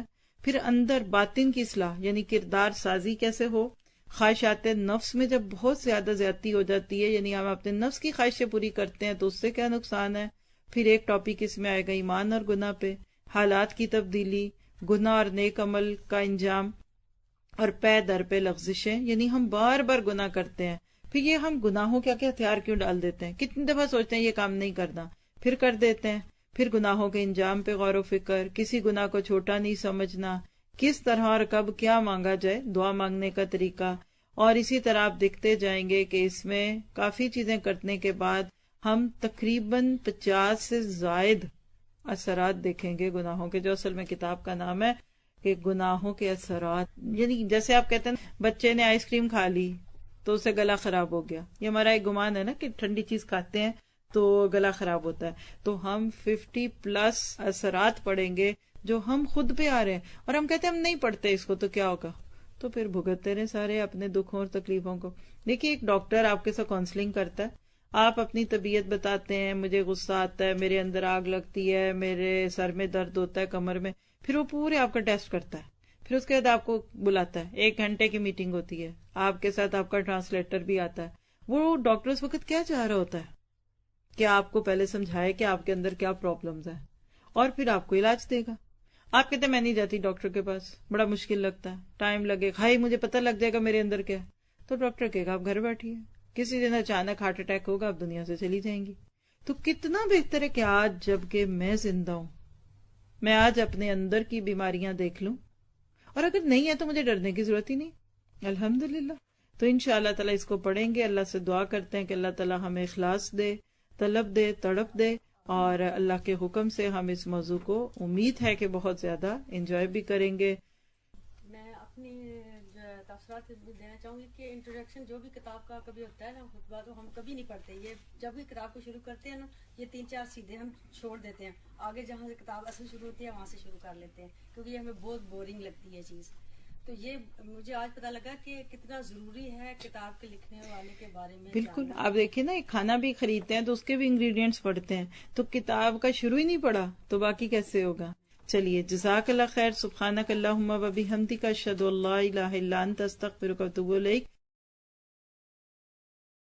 پچھلی نشست میں ہم نے امام جوزی کے حالات زندگی پڑھے تھے، اور ان میں سے ان کی شخصیت کے کچھ جو رخ تھے ان کو دیکھا تھا. پورا ہفتہ ہی ڈفرینٹ جگہوں پہ کلاسز میں جاتی آتی رہتی ہوں، تو شاید ہی کوئی دن خالی ہو کہ میں نے کوئی بات ابن جوزی کی شیئر نہ کی ہو، اس سوچ کے ساتھ کہ وہ کیا تھے اور آج ہم کیا. آپ دیکھیں کہ یہ لوگوں کی جو ایک کامن خوبی تھی نا، وہ یہ تھی کہ یہ وقت کی بڑی قدر کرتے تھے. کتاب میں اگر آپ ترتیب کے ساتھ کھول کے دیکھ لیتے ہیں کہ ہم نے پچھلے سیشن میں ان کی لائف ہسٹری، ان کی موت تک دیکھ لی تھی. پھر اس کے بعد اگر اگلا ٹاپک آپ بک میں دیکھیں پیج 19 کے اوپر، تو یہ ان کے استادوں کے بارے میں، یعنی ان کو کون کون سے استاد ملے. تو اس میں سے چند چھوٹے 2-4 جملے بلٹ کی طرح بتا کے تو آگے چلتی ہوں، اور آپ خود بعد میں اس حصے کو پڑھیے گا. آپ دیکھیے کہ جب آپ کسی استاد کے ساتھ کتاب پڑھتے ہیں نا، تو یہ کتاب پڑھنے کا طریقہ بھی سیکھ رہے ہوتے ہیں. ایک ہے الف سے یہ تک سارا پڑھ چھوڑا، A to Z پڑھا، اندر کوئی نہیں گیا. نہیں، کچھ چیزیں اہمیت کے حامل ہوتی، اس کو زیادہ غور سے پڑھیں، ٹائم دیں، اس پہ غور و فکر کریں، تدبر کریں. کچھ کے صرف پوائنٹس بھی کافی ہوتے ہیں. تو ان کے استادوں کے بارے میں چند جملے نوٹ کر لیجئے. خود اپنے استادوں کے بارے میں جو کتاب لکھتے ہیں اس میں 89 استادوں کا تذکرہ کرتے ہیں، یعنی ان کے ایک کم 90 استادوں کا ذکر ایک کتاب میں، اور یقیناً اس کے علاوہ اور بھی ہوں گے. ہمارے کتنے استاد ہیں اور ہم کتنوں کے تقاضے پورے کر پاتے ہیں، اور کتنوں کے بارے میں ہمارے دل میں یہ عاجزی اور محبت آتی ہے کہ یہ نعمت ہے ایک ہمارے لیے. فی زمانہ دنیا کی بات کر رہی ہوں، سوچتے ہیں یہ فالتو ہے، انہوں نے کرنا اور کیا. جیسے مستری اپنے کام پہ لگا ہوا ہے، مزدور اپنے کام پہ لگا ہے، کوک لگا، انہوں نے تو پڑھانا ہی ہے. ریئلی بعض لوگ یہی سوچتے ہیں. منہ سے کوئی نہیں کہتا، ظاہری عزت بھی بڑی کرتا ہے، رسپیکٹ کرتا ہے، لیکن آپ کو اگر کسی کی ضرورت ہی نہیں، اس کی اہمیت ہی نہیں پتا، تو پھر آپ کو خیر اتنی ہی ملنی ہے جتنی آپ نے لینی ہے. انہوں نے پوری کتاب لکھی، اور کہتے ہیں کہ اس کتاب کو پڑھ کے اندازہ ہوتا ہے کہ اپنے دور کے بہترین اور علماء عاملین کا انتخاب کرتے تھے، یعنی جو سب سے اچھے تھے. ہم کہتے ہیں ڈھیلا استاد لے لو تاکہ خود بھی ڈھیلے رہے، پوچھے تو نہ کتنا مزہ ڈھیلے ڈھالے رہے. جب ہم دوسروں کو بتانے والے ڈھیلے ہوں گے تو مجھے بتائیے کہ دوسروں کو کیا دیں گے. میں تو بہت خوف زدہ ہو جاتی ہوں اس ٹیبل کو دیکھ کر جو خود ڈھیلا ہے. آپ اس چولہے پہ ہنڈیا رکھیں گے جو چولہا خود ہی کانپ رہا ہو؟ نہیں رکھ سکتے. تو یاد رکھیے جو دین کی طرف بلا رہے ہوتے ہیں نا، وہ استاد کہہ لیں، آپ ان کا کوئی بھی نام رکھ لیں، وہ بہت اہم ہوتے ہیں. بہترین کا انتخاب کیجیے. اور میں نے اپنے آبزرویشن کہہ لیجیے، تجربے اور مشاہدے سے دیکھ لیجیے، دنیا بھر میں جہاں بھی کلاسیں شروع کی ہیں، وہی کلاس پنپی، وہی پھلی اور وہی پھولی جس میں ہمارے انصار اللہ ایڈمن وہ جمے رہے. دنیا ادھر کی ادھر ہو جائے، انہوں نے اپنی کمٹمنٹ نہیں چھوڑنی. وہ حالات کے غلام نہیں بنے، وہ مجبوریوں کی نظر نہیں ہوئے. وہ چھوٹی چھوٹی بات کو عذر بنا کے بیٹھیں گے. اسٹوڈنٹس تو بچے ہوتے ہیں، وہ کہیں گے ہم نے اپنے استادوں کو بھی دیکھا، ہم نے اپنے انچارجز کو بھی دیکھا، ہم نے ایڈمنس کو دیکھا ہے، وہ بھی کبھی آتے تھے، کبھی جاتے تھے، کبھی اٹھ جاتے تھے، کبھی یہ کرتے تھے. معیار ہی بدل دیا. دیکھیں نا، ترازو ہے، آپ نے اس میں 10 کلو کا باٹ رکھا تو 10 کلو میں 10 کلو ہی ڈلے گا، تو پھر ہی پورا ہوگا. تو اب 10 کلو لکھیں لیکن باٹ 2 کلو کا ہو تو معیار ہی چھوٹا ہو گیا نا، برتن ہی چھوٹا ہے. تو اس لیے ہمیشہ اس میں اپنے لیے نوٹ کریں، بہترین سخت مشکل استاد کو چوز کریں، کیونکہ وہ آپ کو ٹرم کرے گا. اور خود بھی ایسے ہی بنے. ایسا کوآرڈینیٹر میں دیکھ رہی ہوتی ہوں، جان پہ بنی ہوتی ہے، ایک فگر مس ہوتا ہے، کسی کی رول کال نہیں، کسی کا ایک ٹیسٹ نہیں، وہ ایسے اس کے پیچھے پھر رہے ہوتے ہیں اسٹوڈنٹس کے. جی یہ آپ کی کمی ہے، یہ ٹھیک ہے، میں دیکھتی ہوں، ان کو پتہ نہیں، یہ بھی پتہ ہے کہ نہیں گھر میں آٹا ہے، ختم ہوا ہے کہ نہیں، چاول ہیں کہ نہیں. یہ ان کے اسٹوڈنٹس کے نمبروں پہ، ان کی رول کالوں پہ، ان کے آنے پہ، ان کے جانے پہ پریشان ہے. ان کو کہاں یاد رہنا ہے کہ گھر میں کیا مسئلہ چل رہا ہے. اور یہی چیزیں یاد رکھے پھر ہمیں پختہ کرتی ہیں. تو اس میں ہر ایک اپنے لیے عمل لے. میں بھی لوں، سب سے پہلے تو مجھے ہی لینا چاہیے کہ اس کام کی اہمیت کو سمجھے، بہترین بنے. جو کام کر رہے ہیں اس کے اندر اتنا شرح صدر، عقل استعمال کرے بندہ. میں سوچتی ہوں دین کی طرف بلانے والا سب سے عقل مند ہوتا ہے، سب سے زیادہ اس کو پتا ہوتا ہے کہ میرا کیا عمل کس وقت کس طرح کا ہوگا. پھر اسی طرح سے انہوں نے حدیث کا علم بھی لیا، اور کہتے ہیں حدیث کے معاملے میں صاحب فہم کو ترجیح دیتے تھے. ایک ہوتا حدیث پڑھی، انما الاعمال بالنیات، حدیث ہے. اب اس کا فہم کیا ہے، اپنے معاملوں میں پرکھیے، نیت کہاں سیدھی ہے کہاں ٹیڑھی ہے. اس حدیث کے اندر سے جو ایک نقطہ اخذ کرنے والا ہے، یہ وہ ساتھ چوز کرتے تھے جو فہم اور ادراک کے اعتبار سے بہت زیادہ ہو. پھر اسی طرح سے آگے اگر آپ دیکھیں تو اگلے پیج پہ استادوں کے نام ہے. کچھ آپ کے لیے تو ایسے ہی ہوگا جیسے شاید کوئی گمنام ہستی ہیں. یہ آپ کا ہوم ورک ہے. آپ نے پیج 20 کے اساتذہ کے اسماء گرامی کا پیج 1، پھر اگلا پیج ہے مشہور تلامذہ. تلامذہ کون ہوتے ہیں؟ شاگرد، تلمیذ کی جمع. ابن جوزی نے جیسے اساتذہ کا انتخاب کیا اعلیٰ طرح کا، اس طرح انہوں نے اپنے لیے جو شاگرد چوز کیے ان کو بھی بہت اچھا چوز کیا. یاد رکھیے دین کے کام میں کوالٹی آتی ہی اس بات سے ہے کہ آپ چوز کس کو کرتے ہیں. مجھے کل کوئی سنا رہا تھا، کہیں کی بھی بات ہوگی، کہنے لگیں کہ ہم کلاس شروع کرتے ہیں، لوگوں کو بلاتے ہیں، لوگ آئیں نہ آئیں. کسی مسجد میں پوچھا انہوں نے کہ ہمیں جگہ چاہیے، گھروں میں عورتیں کمفرٹیبل نہیں ہوتی تو آپ آ جائیں. تو ہمیں تو انہوں نے مسلک کا نام دے کر پیچھے کر دیا. کہتی کہ ایک ہفتہ گزرا تو مجھے اسی مسجد کی کسی اپنے ساتھی کی طرف سے انویٹیشن آئی کہ مسجد والے بھی کلاس شروع کر رہے ہیں. مجھے جو جملہ اس اسٹوڈنٹ کا کل سنا اور میں واقعی حیران رہ گئی. کہنے کی استاذہ آپ کہتی ہیں جگہ مسجدوں میں ڈھونڈیں، جہاں ہم جاتے ہیں وہاں جگہ نہیں ملتی، پر یہ میں آپ کو بتاؤں وہاں کلاسیں شروع ہو جاتی ہیں. میں نے کہا یہ تو بڑی خوشی کی بات ہے، چلو کلاسیں تو شروع ہوں. کہتی نہیں یہ خوشی کی بات نہیں. کیوں؟ اپنا تجربہ سنا رہی تھی 1-2 سال پیچھے کا کہ کوئی کلاس ہم نے شروع کرنی تھی اور اس میں مسجد والوں سے پوچھا، انہوں نے اپنی مجبوریاں بتا دی جو بھی ہوں گی، لیکن اندر وجہ یہ تھی کہ وہ ہمیں دینا نہیں چاہ رہے. کچھ دن گزرے تو ان کو ایک میسج کسی جگہ سے آیا کہ اس مسجد میں بھی جب خواتین کی کلاسیں شروع ہو رہی، کیونکہ پھر پبلک تنگ کرتی ہے کہ ہم اپنی بیویوں کو کہاں بھیجو. کہتے نہیں جی ہم بھی کرتے ہیں. کہتی میں نے سوچا دینی سیکھنا یہ تو قریب ہے، چلے دور نہیں جاتی تو میں جاتی ہوں. اور وہ کہتی ہے میں وہاں گئی، نیت بہت اچھی ہوگی، ہم کسی کو کرٹیسائز نہیں کرتے، بٹ وہ سسٹر جو وہاں ایز اے ٹیچر بیٹھی تھی کہنے لگی مجھے کوئی بات ہی نہیں اس میں سمجھ آئی نا. یعنی یہ متاثر نہیں ہوئی یا ان کو فائدہ نہیں ہوا. اصل میں اس مسجد کے کسی بردر کی بیوی تھی. بردر کہنے لگے اگر ان کے ہسبینڈ کے کلاس شروع کرتے تو واقعی وہ بڑی اچھی ہوتی، کیونکہ وہ پڑھنے پڑھانے میں کافی اچھے ہیں، لیکن ان کی مسز مجھے امپریس نہیں کر سکی، میرا اگلی دفعہ جانے کو دل نہیں کیا. پھر کیا ہوا؟ کہتی 2-3 ویک وہ کلاس چلی، اب کوئی نہیں. وہ صرف ایک ہماری اجازت طلب کرنے کا ریئیکشن تھا. کوشش کی، چونکہ بندہ ہی نہیں تھا ٹھیک، پاس تیاری نہیں تھی، انتظام نہیں تھا. کوئی کورس یا کلاسیں ایسے تھوڑی شروع ہوتی ہیں، اس کے لیے خون جلانا پڑتا ہے. کہتی ختم ہو گئی. تو کیا اچھا تھا اگر وہ وہاں دین کی کلاس کچھ ان سسٹرز کو کرنے دیں جن کے پاس کچھ تجربہ کچھ مشاہدہ کچھ ہے تو فائدہ ہی ہوتا نا. لیکن اس چیز نے مار دیا. اب آپ دیکھیے کہ آپ نے سنڈے کو آنا ہے کہیں بھی کلاس میں, آپ کہتے ہیں ادھر کے رول بڑے سخت ہیں, یہ بہت ٹائم پہ بلاتے ہیں, یہ جانے ہی نہیں دیتے بیچ میں, یہ فون نہیں کھولنے دیتے, یہ بیچ میں بچوں کو نہیں کھیلنے پینے دیتے, اور یہ سبق بھی سنتے ہیں. تو کیا مشکل میں اپنی جان کو کیوں ڈالوں؟ پہلے ہی پورا ہفتہ بڑی مشکلیں ہیں. تو ہم جہاں کوئی ساتھ ہی کوئی گلی کوچے میں دیکھتے ہیں کوئی ہے, آئیے جی اور بیٹھیے جی اور پڑھیے جی اور سنیے جی, جب دل چاہے وہاں چلے جاتے ہیں. وقت ہی پورا ہونا ہے. اب آپ مجھے بتائیں, کھانا پوری تو ہو گئی, کلاس کی کلاس, دل کا گلٹ بھی دور ہو گیا, ملا کینڈ پہ. اور آپ کو بھی تبھی ملے گا جب آپ سارے رول سیکھیں گے. یہ بھی یاد رکھیں, یہ آپ لوگوں کو تو بھی خود بھی نہیں اندازہ کہ اللہ نے آپ سے کام کیا لینا ہے. اور اگر ڈھیلم ڈھالے آدھے کی آدھے تیتر آدھے بٹے, اللہ کوئی نہیں اپنے دین کا کام لیتا. تو یہ ابن جوزی کی میں نے پرسنالٹی کو پڑھا ہے. یہ جب بھی چوز کرتے تھے نا تو بہترین چیز, مشکل استاد لیتے تھے, اور شاگردوں میں سے بھی جو شاگرد ان کے تھے کہتے کہ ان کے شاگرد وقت کے امام بنے. استاد سخت تھا نا, جس کو ایک اچھے استاد کے ہاتھ لگ جاتے ہیں نا وہ پھر کچھ نہ کچھ کرتا ہے. اور کہتے ہیں کہ ان کے لکھنے پڑھنے میں, ان کے اخلاص, ان کی للہیت میں ان کے شاگرد انہی کے نقش قدم پر چلتے گئے. اور آگے دیکھیے کہ پوری لسٹ ہے ان کے شاگردوں کی, اور کون کیا کیا علوم لیے. ان کی کتابوں کے نام آپ پڑھیے گا گھر میں جا کر, تو آپ کو انشاءاللہ شوق پیدا ہوگا کہ ہم نے بھی ایسے ہی شاگرد بننا ہے. پھر اس کے بعد پیج 22 پہ ان کی کچھ کتابوں کا تذکرہ ہے. تصانیف و تالیف.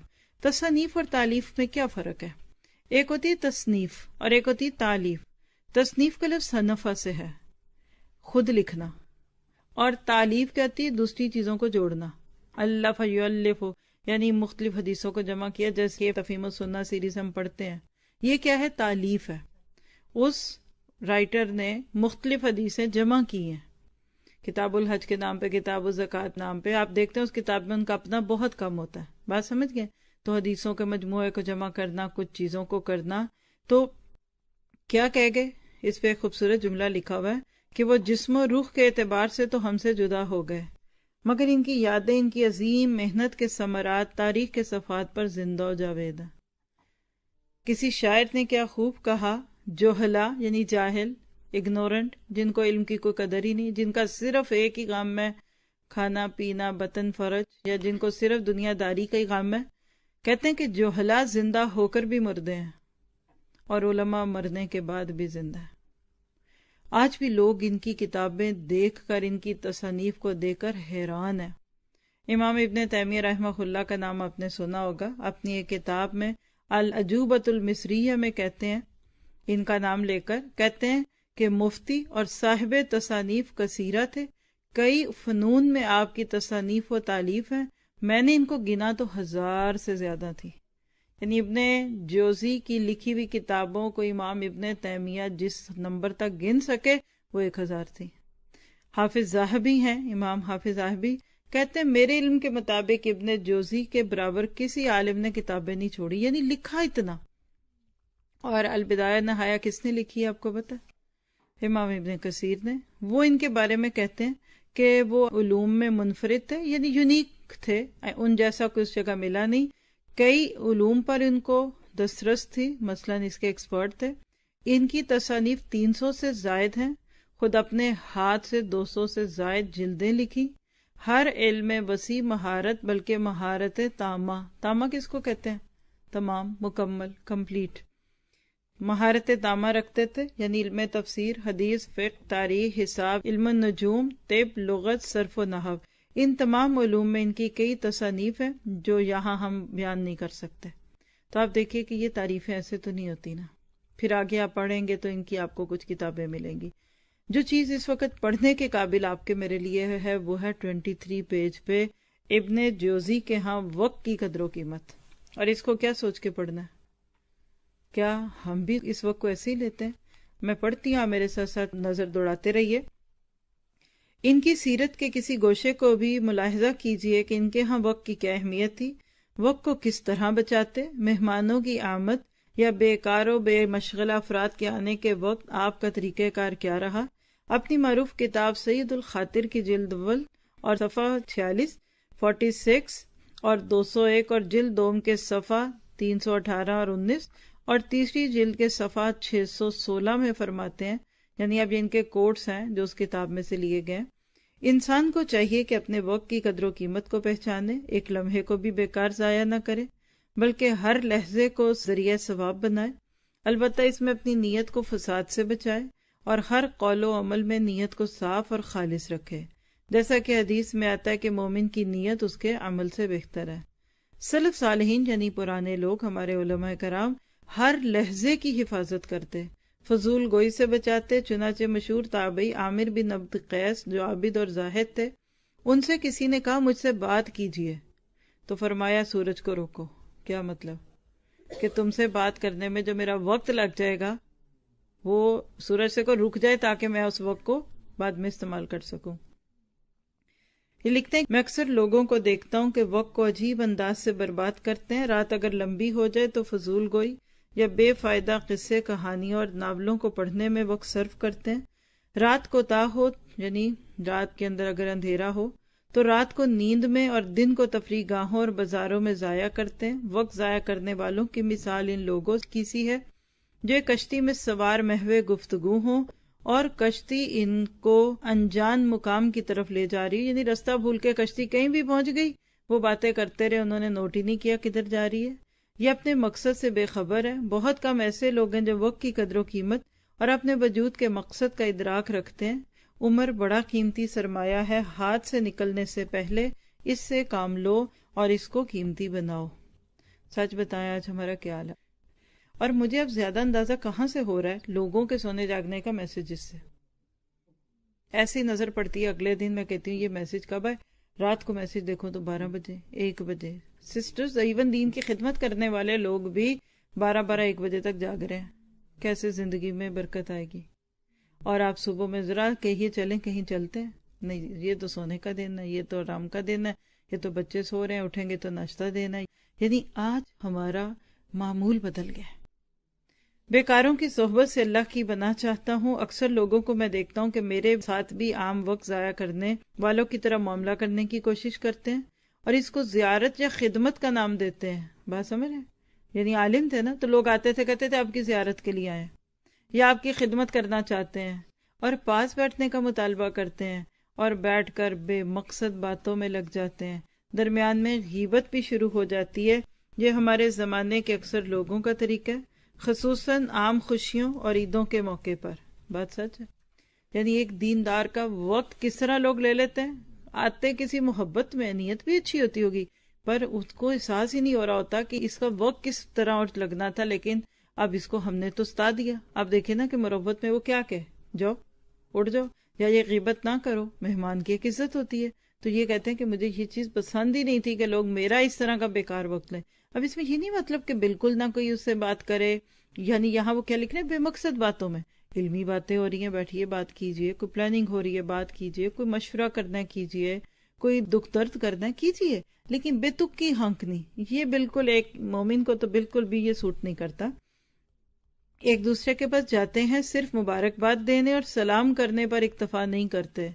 سوچیں ہاں آپ جب جاتے ہیں کسی کو حج کی مبارک دینے یا آپ کسی کی منگنی شادی کی مبارک، کہتے ہیں اتنا ہی نہیں کرتے بلکہ اس کے ساتھ ایسی گفتگو بھی چھیڑ دیتے ہیں جس سے وقت برباد ہوتا ہے ہمارے ہاں کوئی سوال ہی نہیں پیدا ہوتا کہ کوئی کسی کے گھر چلا جائے ویکینڈ پہ اور 2 گھنٹے سے پہلے آئے، بلکہ کھانے کا وقت ہے تو کھانا، چائے، پھر الائچی، سپاری، پان، میٹھا، چلے اب رات کا بھی کھا کے ہی جائیے۔ صرف ایک مہمان کئی دفعہ ہمارا پورا ویکینڈ لے جاتا ہے، اور اگر کوئی ذرا سا نپا تلا بات کرے کہتے ہیں ان میں محبت ہی نہیں، شیرینی نہیں، ہم گئے تھے جن کو خوشی نہیں ہوئی، ہم نے بلایا یہ آتا ہی نہیں ہے، آئے بھی تھے تو کہا تھا بتا دیں کب آؤں، جو بالکل آخری بیچ کا وقت تو اس میں آ جاؤں، دیکھیں جی ان کو تو کہا تھا 6 بجے تو آئے 8 بجے، 6 سے 8 کے بیچ میں آپ نے بیکار باتیں کرنی ہے، کھانا آپ نے کھلانا ہے، 8 بجے کھانا دینا ہے، تو 6 سے 8 آ کر کھانے کا انتظار کیوں کرے؟ یاد رکھیے یہ اجتماعی پرابلمز آج ہماری معاشرے کے۔ جب میں نے دیکھا کہ وقت قیمتی ترین سرمایہ ہے، اس کو نیکی میں صرف کرنا فرض ہے، تو اس کو ضائع کرنے کو ناگوار سمجھا اور لوگوں کے مذکورہ طریقے سے پہلو تہی کی، یعنی جو ذکر ہو چکا اوپر طریقہ، میں ایسا نہیں کرتا تھا بلکہ ان کے ساتھ بین رہا۔ بین کیا ہوتا ہے؟ بیچ میں اب دیکھیے آپ بک پڑھ رہے ہیں نا، آپ کو اردو آتی ہے لیکن اب مجھے پتا ہے کہ اس کو پڑھنے میں کئی غلطیاں کریں گے. ہو سکتا ہے کسی کو بین بین کا مطلب ہی نہ، کوئی بین وین کہہ دے، بین بین کہہ دے. تو جب پڑھیں ہاتھ میں کچی پینسل لے کر میرے پڑھنے کے ساتھ آپ اعراب لگا لیا کریں جس لفظ پہ آپ کو ڈاؤٹ ہے. اور اسٹوڈنٹ کے ہاتھ میں پینسل اچھی لگتی ہے، سینے پہ ہاتھ باندھ کے اگر وہ بیٹھا ہو تو وہ اسٹوڈنٹ نہیں لگتا. کاغذ، قلم اور نگاہیں کتاب کے اوپر ہونی چاہیے. پھر اس کے بعد کہتے ہیں کیونکہ مکمل انقطاع بھی ممکن نہیں. انقطاع کیا ہے؟ منقطع، کٹ آف، قطع تعلق کی، بائیکاٹ کرنا، جی ہم شادیوں میں نہیں جائیں گے، ہم دعوتوں میں نہیں جائیں گے، ہم فیملی گیدرنگز میں نہیں جائیں گے. کہتے یہ بھی ممکن نہیں. تو مکمل ان کا ساتھ دینا بھی غلطی سے خالی نہ تھا. تو ملاقاتوں کو کم سے کم کرنے کی کوشش کی. اگر ملاقات ناگزیر ہوتی، ناگزیر کیا لفظ ہے؟ کئی لوگ اس کو ناگزید پڑھتے ہیں، پتہ ہے آپ کو؟ نہ میں نے نہیں، گزیر کہتے ہیں بھاگنا، فارسی کا محاورہ یہ. ناگزیر جس سے آپ بھاگ نہیں سکتے، مراد ہے کہ یہ لازمی ہے. تو بحث و کلام میں کمی کی کوشش کر کے وقت بچانے کی تدبیر کی. پھر ایسا کام ڈھونڈ نکالا جو بات چیت کے درمیان بھی چلتا رہا. دیکھیں ذرا کیا کہہ رہے ہیں. کہہ رہے ہیں جب لوگوں کے بلانے پہ لمبی لمبی محفلوں میں نہیں بیٹھ سکتا تھا اور پورا چھوڑ نہیں سکتا تھا، تو پہلی بات تو میں ایسی بحث ہی نہ چھیڑتا جس سے بات لمبی ہو جائے. آپ دیکھیں نا کیلو کال کیسے ہوتی ہے، ایک بات جہاں سے شروع کرتے ہیں وہاں پہنچنے تک پتہ نہیں وہ بات کا بتنگڑ بن چکا ہوتا ہے. ایسی اول فول، کبھی سیاستدان کی باتیں، کبھی باپڈا کی باتیں، کبھی بجلی نہیں ہے، کبھی گیس نہیں ہے، کبھی ٹھنڈ بڑی آ گئی، کسی اخبار کی خبر کو ڈسکس شروع ہو گئے. آپ کو اینڈ آف دا ڈے کیا ملا؟ تو کیا کرتے تھے؟ کہتے تھے بات ہی نہیں کرتا تھا. اور اگر کسی کی بات سن رہا ہوں تو میں کیا کرتا؟ کوئی ساتھ کام لے جاتا تھا. یہ بڑا اہم نقطہ ہے آپ کے میرے لیے بھی ٹائم مینجمنٹ کے سلسلے میں. کیا کرتا؟ مثلاً یہ نکالا کہ کسی کی آمد کے وقت کاغذ کاٹ کر لکھنے کے لیے درست کرنا اور قلم تراش کر صحیح کرنا، اور وہ کام جو بات چیت کرنے کے درمیان بھی انجام دیا جا سکتا ہے کرنے لگا. کبھی ایسا بھی ہوتا ہے نا، پہلے دور میں آپ دیکھیں لوگ سبزی بنا لیں، ساتھ لہسن کا ٹوکرا پکڑا، چلے خواتین نے تو یہی کرنا تھا. اب آپ دیکھیے کسی کے ساتھ بیٹھے، جیسے میں اپنے اوپر لیتی ہوں کہ اکثر چیزیں جب آن لائن سے کرنی ہوتی ہیں تو میں اندازہ لگا لیتی ہوں کہ اس وقت صرف میں نے سننا ہے اور میں نے پوری توجہ سے سننا ہے. تو اب میرے ہاتھ تو خالی ہے نا، تو میں ساتھ استری کر سکتی ہوں، کوئی حرج نہیں. میرے پاس فون رکھا ہے، میں استری کر لوں. چلے ساتھ اگر میں نے کوئی ایسا کام کرنا ہے کہ جس میں صرف میرے ہاتھ لگتے ہیں، کوئی سارٹ آؤٹ کر لیے، کوئی پیپر سارٹ کر لیے، کوئی بک ڈاؤن لوڈ کر لی، تو میں خود بھی اس طرح کرتی ہوں. کیونکہ اگر آپ ایک پورا کام کریں پھر دوسرا لیں تو پھر آپ کے ایکسٹرا کام کے لیے ٹائم تو بچے گا بھی نہیں. تو یہ کرنا آپ بھی شروع کریں. آپ جب دعوتوں میں جائیں تو ساتھ لے جائیں کوئی کام جو ہاتھ سے کرنے والا ہو، تاکہ اگلے کو بھی احساس ہو کہ آپ وقت کو ضائع نہیں کریں. اور وہ کام کرتا جو بات چیت کے درمیان بھی انجام دیا جا سکتا، جس کے لیے فکر، حضور قلب کی ضرورت نہیں ہوتی. آپ خود جانتے ہیں ایسے بہت سارے کام ہیں جو ذہن کی انوالومنٹ کے بغیر بھی ہو جاتے ہیں. میں نے مشاہدہ کیا ہے کہ اکثر لوگ مقصد زندگی ہی سے غافل ہیں، زندگی کا مطلب ہی نہیں سمجھتے. ان میں سے بعض ایسے لوگ ہیں جن کو اللہ تعالیٰ نے مالی فراوانی سے نوازا ہے، یعنی اللہ سبحانہ تعالیٰ نے ان کو دنیا کی دولت دی ہے، کمائی کی ان کو ضرورت نہیں. وہ اپنے اوقات کو بازاروں میں آنے جانے میں ضائع کرتے ہیں، جن کی وجہ سے منکرات میں بھی مبتلا ہوتے ہیں. ان میں سے بعض لوگ فضول کھیلوں میں قیمتی وقت کو بے دردی سے ضائع کرتے ہیں، یا فضول قصے، کہانیوں اور قیمتوں کے اتار چڑھاؤ کی بے فائدہ بحث میں ضائع کرتے ہیں. اس سے میں نے یہ سمجھا وقت کی قدر و قیمت کی پہچان کی دولت اللہ نے ہر ایک کو عطا نہیں فرمائی، یہ تو محض اللہ کی توفیق ہے، اور بہت ہی کم لوگ اس کو غنیمت جانتے ہیں. وما یلقاها الا ذو حظ عظیم، یہ سورہ حمیم سجدہ کی آیت ہے کہ نہیں سکھائی جاتی یہ بات مگر بڑی قسمت والے لوگوں کو. اللہ تعالیٰ سے دعا ہے کہ اللہ تعالیٰ ہمیں عمر کے اوقات کی قدر و قیمت پہچاننے اور اس کو غنیمت جاننے کی توفیق مرحمت فرما دے، یعنی ہم پہ رحم کرتے ہوئے ہمیں یہ عطا فرما دے. سلف صالحین تضییع وقت یعنی وقت کے ضائع کرنے، ٹائم ویسٹنگ سے گریز کرتے تھے. حضرت فضیل بن عیاض فرماتے ہیں میں ایسے لوگوں سے بھی واقف ہوں جو ایک جمعے سے دوسرے جمعے تک اپنی ہر بات کو شمار کرتے ہیں. ہم ایک دن کی نہیں کر پاتے، یعنی پورا نظر میں رکھتے تھے کیا کر رہا ہوں، کیا بول رہا ہوں، کیا سن رہا ہوں، کیا دیکھ رہا ہوں. تو یہ کڑا محاسبہ بندے کو پھر سیدھا کر دیتا ہے نا. کسی بزرگ کے پاس لوگ جا کر کہنے لگے شاید ہم نے آپ کی مصروفیت میں خلل ڈال دیا. فرمانے لگے سچ بتا دوں میں قرآن کریم پڑھ رہا تھا، تمہاری وجہ سے چھوڑ دیا. ایک بزرگ نے حضرت سری سقطی کے پاس آ کر دیکھا کہ ان کے پاس ایک جماعت بیٹھی ہوئی ہے. کہنے لگے تم بیکاروں کا فرودگاہ بن گئے ہو، یعنی بیکار لوگوں کی ہماج گاہ بن گئے ہو. پھر وہ وہاں سے چلے اور وہاں نہیں بیٹھے. اگر آنے والے کے ساتھ نرمی برتی جائے تو وہ نشست کو طویل کرے گا جس سے وقت ضائع ہوگا.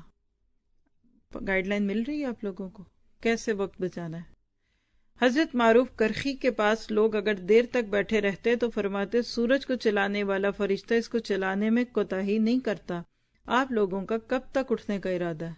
کیا پتا چلا کہ سورج چلا جائے گا، اندھیرا ہو جائے گا تو آپ نے بھی اور بیٹھنا ہے، یا پھر دن چلا ہی جائے گا تو جائیں گے. حضرت امام داؤد طائی روٹی کھانے کی وجہ صفوف پھانکتے اور فرماتے روٹی کھانے اور صفوف پھانکنے میں 50 آیات پڑھنے کا فرق ہے. صفوف پھانکنا کیا ہوتا ہے؟ جس نبی صلی اللہ علیہ وسلم ستو پانی میں گھول کے پیتے تھے، دیکھے پیٹ بھر جاتا ہے. اب ہم پہلے آٹا گوندھ دیں، پھر اس کو نرم کریں، پھر روٹی پکائیں، پھر کھانی کس کے ساتھ ہے، پھر گرم گرم روٹی چاہیے، پھر اب روٹی کے بعد کیا ہے، پھر میٹھا کیا ہے، پھر چائے کیا ہے. تو وہ کہتے ہیں کہ صفوف پھانکنے اور روٹی کھانے میں 50 آیتوں کا فرق ہے. نہیں سمجھے کہ صفوف پھونک لوں ختم قرآن پڑھوں گا، اتنے وقت میں جتنے میں صفوف سے روٹی بنتی ہے 50 آیتیں پڑھی جاتی ہیں. عثمان بلا قلادی دائم الذکر بزرگ تھے. دائم الذکر کون ہوتا ہے؟ جو ہمیشہ ہی ذکر کرتا رہے. فرماتے افطار کے وقت روٹی کھاتے وقت ذکر چھوٹنے سے مجھے ایسا لگتا ہے جیسا کہ میری روح نکل رہی ہے. بعض بزرگ اپنے شاگردوں سے فرماتے یہاں سے نکلنے کے بعد علیحدہ علیحدہ چلو کہ شاید اس طرح قرآن پاک پڑھتے ہوئے چلو، اکٹھے جانے کی صورت میں گفتگو میں وقت ضائع کرو گے. یہ تو آپ کو کہا جا رہا ہے. عموماً دیکھیے کہ ہم آتے اور جاتے رستوں میں بھی باتیں کر رہے ہوتے ہیں، حالانکہ وہ وقت اتنا قیمتی ہوتا ہے، اس میں آپ کیا کچھ تیار کر پاتے ہیں. یقین کیجئے وقت اتنا قیمتی ہے کہ اس میں ایک بھی لمحہ ضائع نہ کیا جائے. آپ کا ارشاد گرامی ہے من قال سبحان اللہ العظیم وبحمدہ غرست لہ بہا نخل فی الجنہ. جو سبحان اللہ العظیم وبحمدہ تک پڑھ لے تو جنت میں اس کے لیے کھجور کا ایک درخت لگ جاتا ہے. اب دیکھیے ایک درخت لگتا ہے تو ہم باتیں کر کے کتنے درخت ضائع کرتے ہیں. ذرا غور کیجیے انسان غفلت میں کتنا عظیم الشان ثواب کمانے کا موقع گنوا دیتا ہے. گویا ایام زندگانی کھیت ہے. کہا جاتا ہے ایک دانہ بیج کا بو ڈالو گے اس کو 1000 گنا کر کے تمہیں عطا کریں گے. کسی عقل مند انسان کو یہ زیب نہیں دیتا کہ وہ اس عظیم الشان منفعت یعنی فائدہ دینے والی چیز سے غفلت برتے یا کاہلی اور سستی سے کام لے. وقت کو بچانے اور قیمتی بنانے میں سب سے بڑی مددگار چیز یکسوئی اور گوشہ نشینی. یہ بھی نوٹ کریں، آج کے دور کا یہ بہت بڑا مسئلہ ہے کہ ہم یکسو نہیں، فوکسڈ نہیں ہیں. کام کرنے بیٹھے فون آ گیا، کبھی وائبر پہ کال، کبھی واٹس ایپ پہ کال، کبھی باہر کوئی آ جاتا ہے، کبھی کوئی میسج ہے، کہیں مالی آ گیا، کہیں باہر آ گیا، کوئی کچھ ہو گیا. ہم لوگ بٹے ہوئے لوگ ہیں. اور گوشہ نشینی بھی بہت کہتے ہیں فائدہ مند ہوتی ہے. لوگوں سے میل ملاپ میں کمی اور کم خوری بھی ہے. کم خوری کیا ہوتی ہے؟ کم کھانا. اس لیے کہ بسیار خوری کیا ہوتی ہے؟ زیادہ کھانا، اوور ایٹنگ. لمبی نیند اور رات کو ضائع کرنے کا باعث ہے. ظاہر ہے زیادہ کھائیں گے تو نیند زیادہ آئے گی. جو اسلاف کی سیرت کو دیکھے اور آخرت کی جزا و سزا پر یقین کرے اس کے سامنے واضح ہو جائے گا کہ جو کچھ میں کہہ رہا ہوں وہ سچ ہے. علماء متقدمین کون ہوتے ہیں؟ جو پہلے گزر چکے پرانے علماء. ان کی ہمتیں بلند تھی. ان کی ساری زندگی کا نچوڑ اور ان کی تصانیف اس پر دال ہیں یعنی دلالت کرتی ہیں. ہاں البتہ ان کی اکثر تصنیفات مٹ گئیں اس لیے کہ بعد میں آنے والے طلباء کی ہمتیں کمزور ہو گئیں. ان کی طویل سمجھ سے فائدہ نہ اٹھا سکے، مختصرات پر قانے ہو گئے. یعنی ان کی جو کتابیں کئی کی جلدوں کی تھی نا، پھر اس کی مختصر آگے، جیسے اب دیکھیے مختصر بخاری، مختصر مسلم، ہر چیز کا مختصر لیتے گئے اور جو ان کی ایک ڈیٹیل چیزیں تھی وہ چھوڑ دیں. پھر معاملہ صرف درس و تدریس پر اکتفا کا ہی رہ گیا جس سے وہ ساری تصانیف زوال پذیر ہو گئیں. اور بات سچ ہے، بہت کم لوگ ہیں جو ڈیٹیل سے قرآن تفسیر سے کریں. کہتے ہیں 4 سال 3 سال، ہائے اتنا لمبا. چلے کیسے 1 گھنٹے میں بس ہمیں ایک سپارہ پڑھا دیں تو وہ مختصر ہی ہوگا نا. یاد رکھیے کہ آج بھی کچھ لوگ ایسے ہیں کہ ان کو 1 گھنٹہ درس سننا بھی بڑا محال ہے، کہاں وہ قرآن سنیں. تو یہ زوال کی علامت ہے کہ پھر علم ضائع ہو جاتا ہے. اس سے طلب علم میں کمال پیدا کرنے کا واحد راستہ علماء سابقین کی کتابوں سے واقفیت اور مطالعہ، کیونکہ اس سے ہمتیں بلند ہوں گی، دل میں آبیاری پیدا ہوگی، محنت کا شوق پیدا ہوگا. میں نے اپنے زمانے میں پہلے لوگوں کی طرح کوئی باہمت اور ایسا صاحب ورع کہتے ہیں تقویٰ کا آخری درجہ، بہت ہی متقی اور پرہیزگار بندہ، کوئی ایسا صاحب ورا شخص نہیں پایا جس کی اقتدا کی جائے، لہٰذا تم پہلے لوگوں کے حال کے ملاحظے کو ضروری سمجھو، ان کی تصانیف کو حرز جان بناؤ، یعنی ان کو پڑھو، بلکہ ان کا کثرت سے مطالعہ کرو۔ کسی شاعر نے کہا، میرے پاس آؤ کہ میں اپنی آنکھوں سے گھروں کو دیکھ لوں، ہو سکتا ہے کہ میں کانوں سے دیکھ لوں، یعنی وہ دیکھنے کا کام بھی کانوں سے کرتے تھے، سننے کا ہی نہیں صرف۔ بہت توجہ دینے کی طرف اشارہ ہے۔ یہ کہتے ہیں کہ میری حالت کیا ہے کہ میں کتابوں کے مطالعے سے کبھی سیر نہیں ہوا، یعنی میرا دل نہیں بھرا۔ مجھے کوئی ایسی کتاب مل جائے جو پہلے میری دیکھی بھی نہ ہو تو مجھے ایسے لگتا ہے گویا بیش بہا خزانہ مل گیا۔ میں نے مدرسہ نظامیہ کے کتب خانے میں کتابوں کی فہرست دیکھی جو 6000 کتابوں پر مشتمل تھی، جس میں بڑے بڑے علماء کی تھی، جس میں امام ابو حنیفہ اور حمیدی کی اور محمد فتوح اندلسی کی، اسی طرح عبد الوہاب ابن ناصر ابو محمد کی تصانیف تھیں، اور بھی کتابیں تھیں۔ کہتے ہیں میں نے ساری پڑھ ڈالی۔ اگر میں یہ کہہ دوں کہ میں نے 20,000 کتابوں کا مطالعہ کیا ہے تو مبالغہ نہ ہوگا۔ اس کے بعد بھی میں کتابوں کی تلاش میں رہتا ہوں، ان ساری کتابوں کو پڑھنے، ان کی بلند ہمتی، حفاظت دین اور عبادات اور عجیب و غریب علوم کو پڑھنے کے بعد اپنے زمانے کے لوگوں کی ہمتوں کو اپنے سے پست اور کمتر پایا ہے۔ دیکھیے آپ اور میں یہ کیوں پڑھ رہے ہیں سارا؟ کیا ہمیں سے موٹیویشن مل رہا؟ ہم تو جلدی سے گناہوں کی بات کر کے فارغ ہو، لیکن وقت ضائع کرنا ہمیں گناہ ہی نہیں لگتا، بیکار باتیں ہمیں گناہ ہی نہیں لگتی۔ تو یہ سارا پڑھ کر کم از کم ہمیں کیا فیل ہو رہا ہے کہ ہم بھی تو اپنا جائزہ لیں، ہم نے کہاں اپنے آپ کو ضائع کیا۔ پھر اسی طرح سے ایک دو اور ان کے بارے میں، جیسے حافظ ابن رجب ہیں، بہت بڑے عالم گزرے ہیں، کتاب ہے ان کی ذیل طبقات الحنابلہ، تو اس میں یہ ابن جوزی کے لیے کہتے ہیں کوئی ایسا فن نہیں جس میں ان کی تصنیف نہ ہو۔ ان کی تصانیف کے متعلق پوچھا گیا تو کہا 340 سے زائد ہیں، ان میں بعض کتابیں 20 جلدوں پر مشتمل ہے۔ آج آپ اپنے نوٹس دیکھیں کتنے لکھے ہوں گے، بعض اس پہ بھی بہت سمجھتے ہیں کہ بہت ہے، لیکن یہ اتنی چھوٹی زندگیوں میں اتنا کچھ کیسے کر گئے فوکسڈ سے۔ اسی طرح عبد اللطیف صاحب ان کے بارے میں کہتے ہیں کہ ابن جوزی اپنے وقت میں سے 1 سیکنڈ بھی ضائع نہیں کرتے تھے، روزانہ 4 رجسٹر لکھتے، 4 کاپیاں روز لکھ دیتے تھے، سالانہ 50 سے 60 کتابیں تصنیف فرماتے ہیں۔ ان کے پوتے ابو المظفر فرماتے ہیں میں نے اپنے دادا جان کو آخری عمر میں ممبر پر فرماتے ہوئے سنا کہ میں نے اپنی ان انگلیوں سے 2000 کتابیں لکھی ہیں۔ انگلیوں سے کیا، پین قلم پکڑنا پڑتا تھا نا، آج ٹک ٹک ٹک کریں آپ دیکھیں کیسے کمپیوٹر آپ کے لیے لکھتا ہے۔